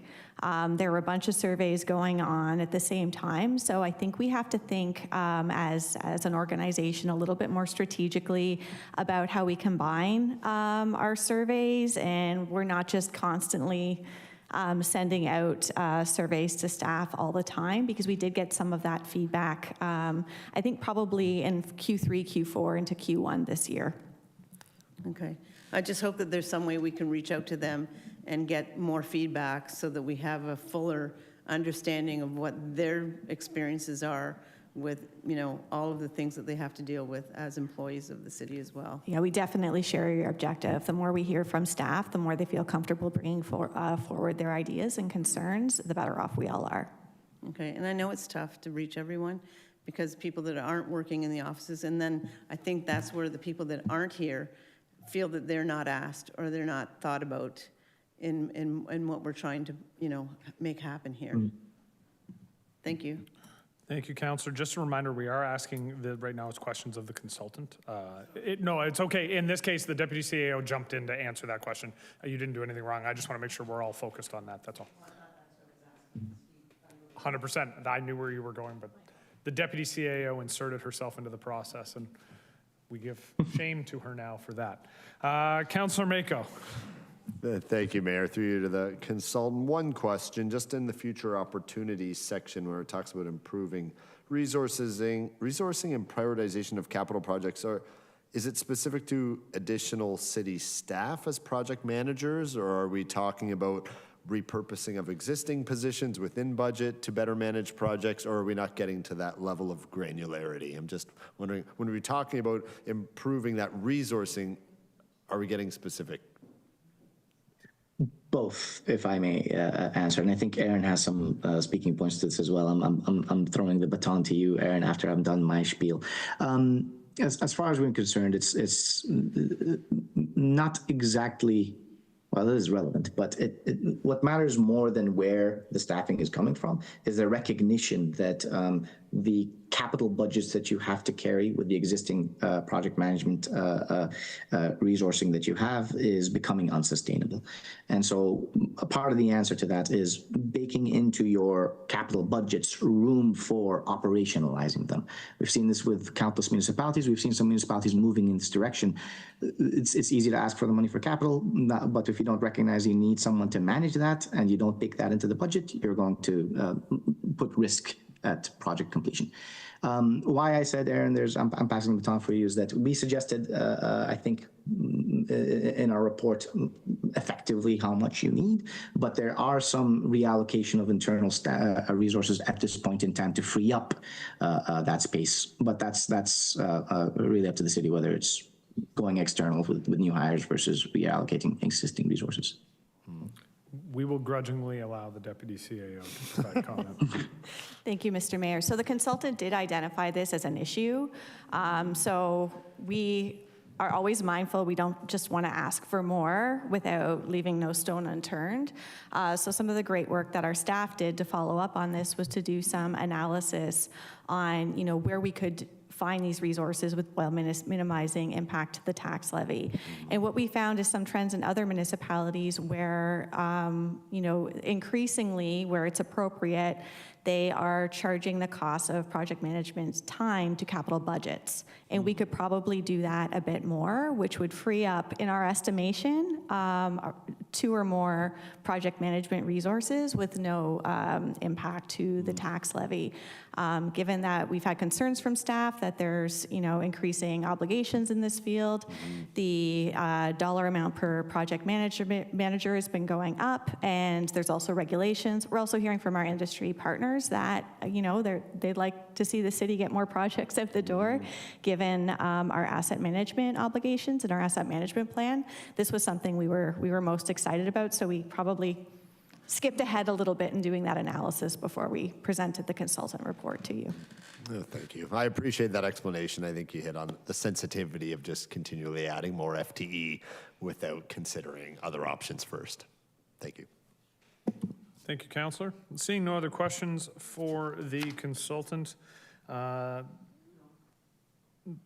you, Mr. Al-Sharif, for the presentation. And can I get a mover and a seconder to receive the presentation? Councillor Dodge, Councillor Stevens, all those in favor? Opposed? And that's carried. So we have the recommendation in the report. If we could put that up on the screen. This is to receive the core services review update. Can I get a mover and a seconder? Councillor McPherson, Councillor Phillips. Are there any questions or comments with respect to the report or the recommendation? Councillor Miller. Yeah, just the one, I just had a question, these might be kind of specific, so sorry for this, but there's someone mentioned they're switching the cost around project management from levy to capital. I'm just wondering if maybe that could be explained a little bit. I found that a little bit confusing, and I'm just curious. Well, I liked it. It said it would allow us to perhaps have resources or money to hire more project managers, and how that would be beneficial. Wouldn't it ultimately cost us more down the road because these are coming in debentures in capital rather than just from the general levy? Yeah, so I'll probably defer to Director Douglas and, if necessary, Director Martuccio, because they were the staff team that did the fantastic analysis that I spoke to. But I will say this is something we just like to explore, potentially in advance of the budget, so we can provide more information to budget reconfirmation. This is just an update of where we're at, so there's no approval necessary. That would be approved through either this reconfirmation or a future budget. But in terms of the mechanics, I'll pass it to Director Douglas. Thank you, through you, Mr. Mayor, to the councillor. So currently, the city has 2 project managers, which it covers through the capital program. When we did the analysis and looking at the amount of time that our various project managers spend on capital projects, and allocating the portion of their time that they spend there, we found that if we were to look at the model of charging the time that they actually are working on capital projects to the capital program, that there would be 2 options, either a reduction in the tax levy, or we could use those resources to bring on additional project staff. Okay. I guess I'll keep an eye out for that when we go through the confirmation processes, and might have more questions then. This is kind of a general question because I know it came up earlier tonight as well, but I think it's in the consultant's report. What is the current thinking around our plan with the Housing Accelerator Fund and after that funding? Is there, are we planning for that funding to dry up and not be available anymore at some point, or what's the thinking and how we sort of transition out of having that funding available? Through you, Mayor. Sorry, Councillor Miller, were you talking about the half funding? Yeah. Yeah, perhaps I can start answering and then maybe pass it to the resident expert on staff.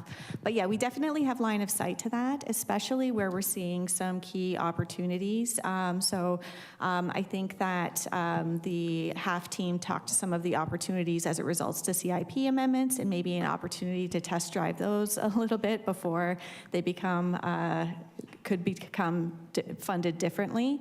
Some other things we're keeping line of sight to is some of the work that staff's doing that's really responding to some of the concerns from the development community. So especially in areas like GIS, we definitely want to make sure that GIS continues. So we're developing action strategies still with line of sight to taxpayer affordability. We don't just want to put that money on the levy, but to identify where those opportunities are to continue that momentum with line of sight that we can't just take the funding funding and now transfer it to the levy. But perhaps I can defer to Margaret Josipovic to provide a little bit more insights into some of the work that's being done in that regard. Through the mayor to the councillor, that's exactly right. So we are looking, because we have funded so many different things through HAF. So grants are one very specific item, which council can choose to continue or not. But from a staffing perspective, it does get a little bit more complicated. When we were choosing where to staff up through HAF, we took a look at our development process and saw where are we actually having issues. So the last thing we want to do in the middle of a housing crisis is kind of take away some of those resources and create bottlenecks through the development process at a time when we very desperately need to get units approved as quickly as possible. We're also looking at whether there's possibilities for other grant or funding streams to continue some of these pieces. Monitoring and taking a look at the impact of how we've kind of spent the money is also part of our HAF action plan.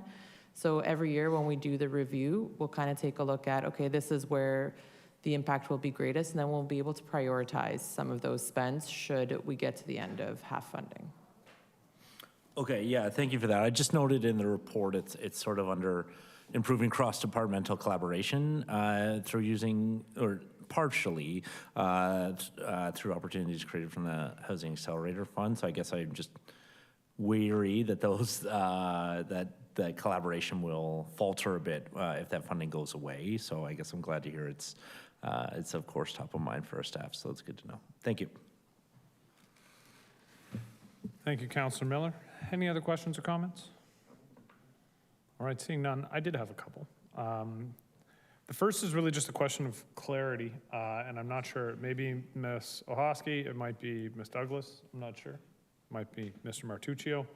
Opportunity number 2, it talks about improving resourcing and prioritization of capital projects. It's got a chart, capital budget per project manager, and it indicates that from 2018 to 2025, the capital budget per project manager has doubled, which is very alarming on its face.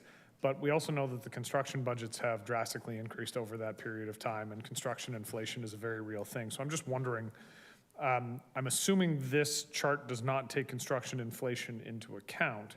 So then how does this translate in terms of number of capital projects per project manager? Yeah, a good question, and through you, or to you, Mr. Mayor. The analysis that we did was strictly on the capital budget and the size of the budget, but a lot of our capital projects are larger in scale. We're not doing just simple water main replacements. We are trying to do more municipal service improvement projects where we're improving multiple assets at one time in a project, so the size of the project increases, which means there's more work in that project. So some of the analysis moving forward will be looking at the size of the projects, the number of projects that each project manager will have. I don't believe the intent is to double it just strictly on budget, but to take a look at the amount of work that a project manager needs to do in order to deliver the capital program, and make sure that we're only bringing on the project management team that we need to deliver the projects. And I appreciate that, and I think that ultimately is my point. I think we need to have better data around opportunity number 2, because as I said, looking at this, you would think, oh, well, the workload per project manager has doubled. It clearly has not. It definitely has not, but I would wager has increased significantly. I think we need better line of sight on that information before we can start to make some of these decisions. I will also say, I'm actually in favor of the idea of putting project management costs on the capital budget. I think it's a part of the capital project.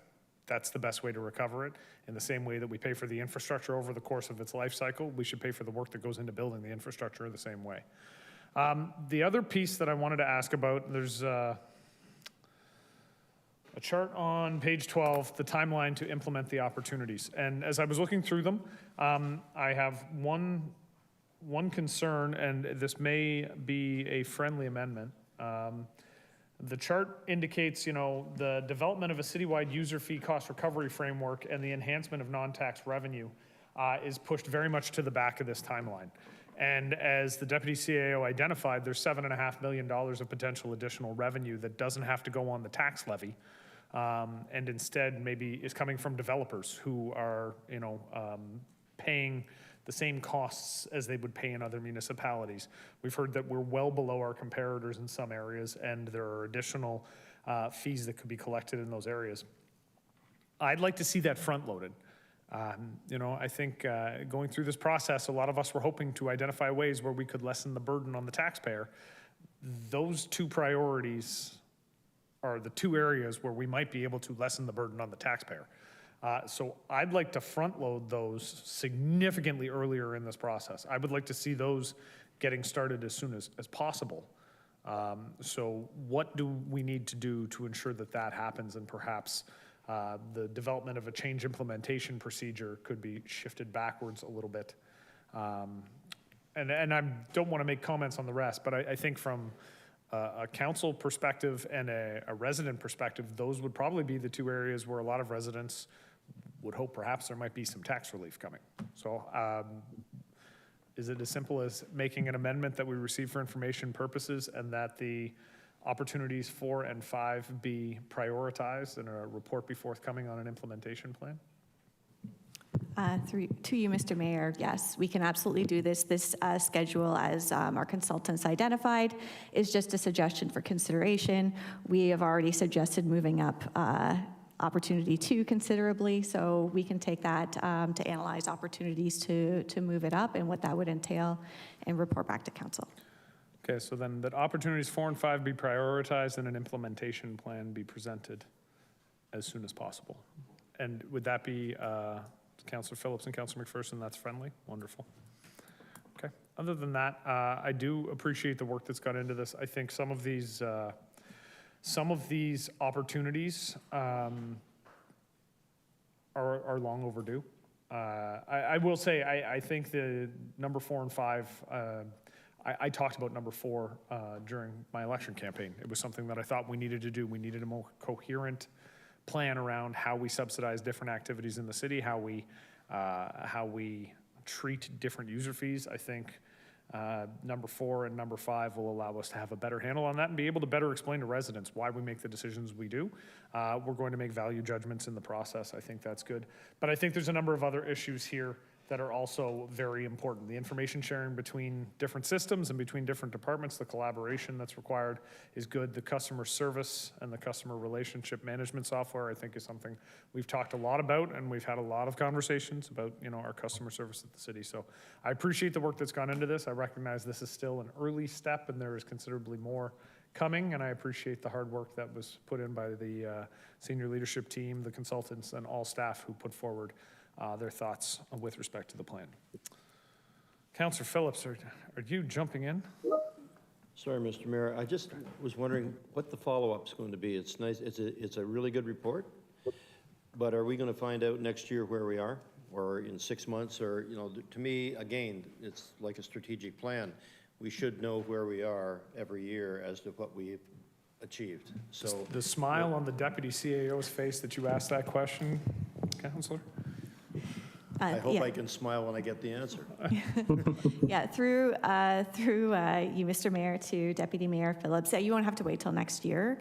We're going to prioritize the implementation of this work according to the bullet points that are under the next steps. So I think early on, we'd like to present some information to you to get that capital project resourcing up to where we think it could be without burdening our local taxpayers. And then according to the mayor's direction, that opportunity 4 and 5 is going to get moved up a bit more too. So in terms of the recommendations, we already have a prioritized action plan to start bringing forward things to you for approval starting in the fall. That's great. As I said, I just think we should have an annual update as to where we are in this whole thing. Thank you. Thank you, Councillor. Seeing no other questions or comments, I will look to the clerk to call the roll. Councillor McPherson? Yes. Councillor Phillips? Yes. Councillor Stevens? Yes. Councillor Williamson? Yes. Councillor Townsend? Yes. Councillor Ratzlaff? Yes. Councillor Miller? Yes. Councillor Kushner? Yes. Councillor Linnell? Oh, yes. Councillor Mako? Yes. Councillor Dodge? Yes. Councillor Harris? No. Mayor Cisco. Yes. And that's carried. Are there any notices of motion for the next meeting? Seeing none. Report requests. Councillor Williamson and Councillor Mako have a report request regarding mitigating issues at the city's formal events such as Canada Day at Lakeside Park, and consider the creation of a special events advisory team committee. What a great idea. That's a fantastic idea. That's a great idea. It's a fantastic idea. Wish I'd had that idea. All right, are there any other report requests? Seeing none, all in favor? Opposed? That's carried. Committee and task force minutes. Can I have a mover and a seconder to receive and file the minutes? Councillor Phillips, Councillor Kushner, all those in favor? Opposed? That's carried. And now we look to go in camera. I will look to the clerk to read the reasons for going into closed session. A motion to go into closed session for legal and clerk services, legal services, Ontario Land Tribunal Appeal, 1500 and 2000 Pathstone Way. Closed session pursuant to Municipal Act 2001, Section 239(2)E, litigation or potential litigation, including matters before administrative tribunals affecting the municipality or local board. And F, advice that's subject to solicitor-client privilege, including communications necessary for that purpose. Legal and clerk services, legal services annual litigation report, closed session pursuant to Municipal Act 2001, Section 239(2)E, litigation or potential litigation, including matters before administrative tribunals affecting municipality or local board, and advice that's subject to solicitor-client privilege, including communications necessary for that purpose. An Office of the Mayor CAO performance appraisal, closed session pursuant to Municipal Act 2001, 239(2)B, personal matter about an identifiable individual, including municipal local board, and labor relations or employee negotiations. Going in camera, mover and a seconder, Harris and Lindell. All those in favor? Opposed? Carried. Let's go.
And we're back. 15.1 Legal and Clerk Services, Legal Services Ontario Land Tribunal Appeal, 1500 and 2000 Pathstone Way.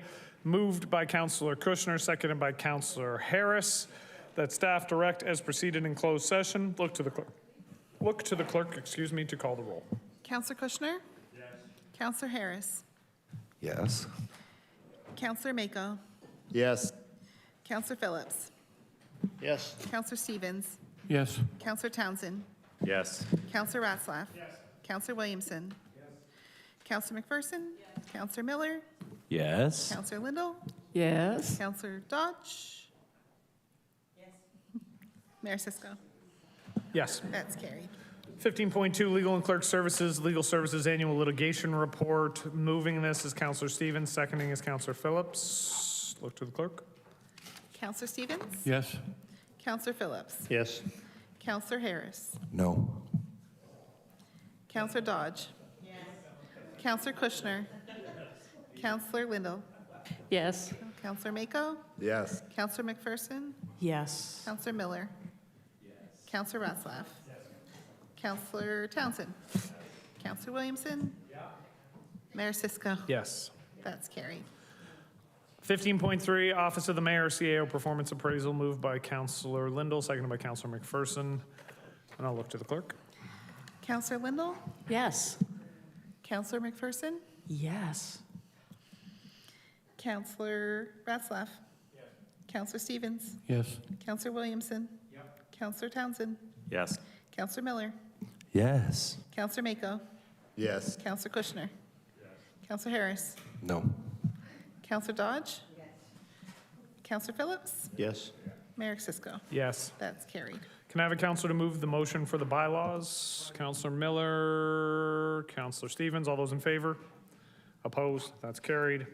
The additional bylaw, that the following additional bylaw A be read in first time, considered and passed. Bylaw to authorize the purchase of certain lands from 55 Oakdale Investments, Inc. and Forge and Foster Investment Management, Inc. Mover and seconder, Councillor Miller, Councillor Lindell, all those in favor? Opposed? That's carried. And adjournment. There being no further items of business, this meeting be adjourned. Councillor McPherson, Councillor Harris, all those in favor? Opposed? Carried. Good night now.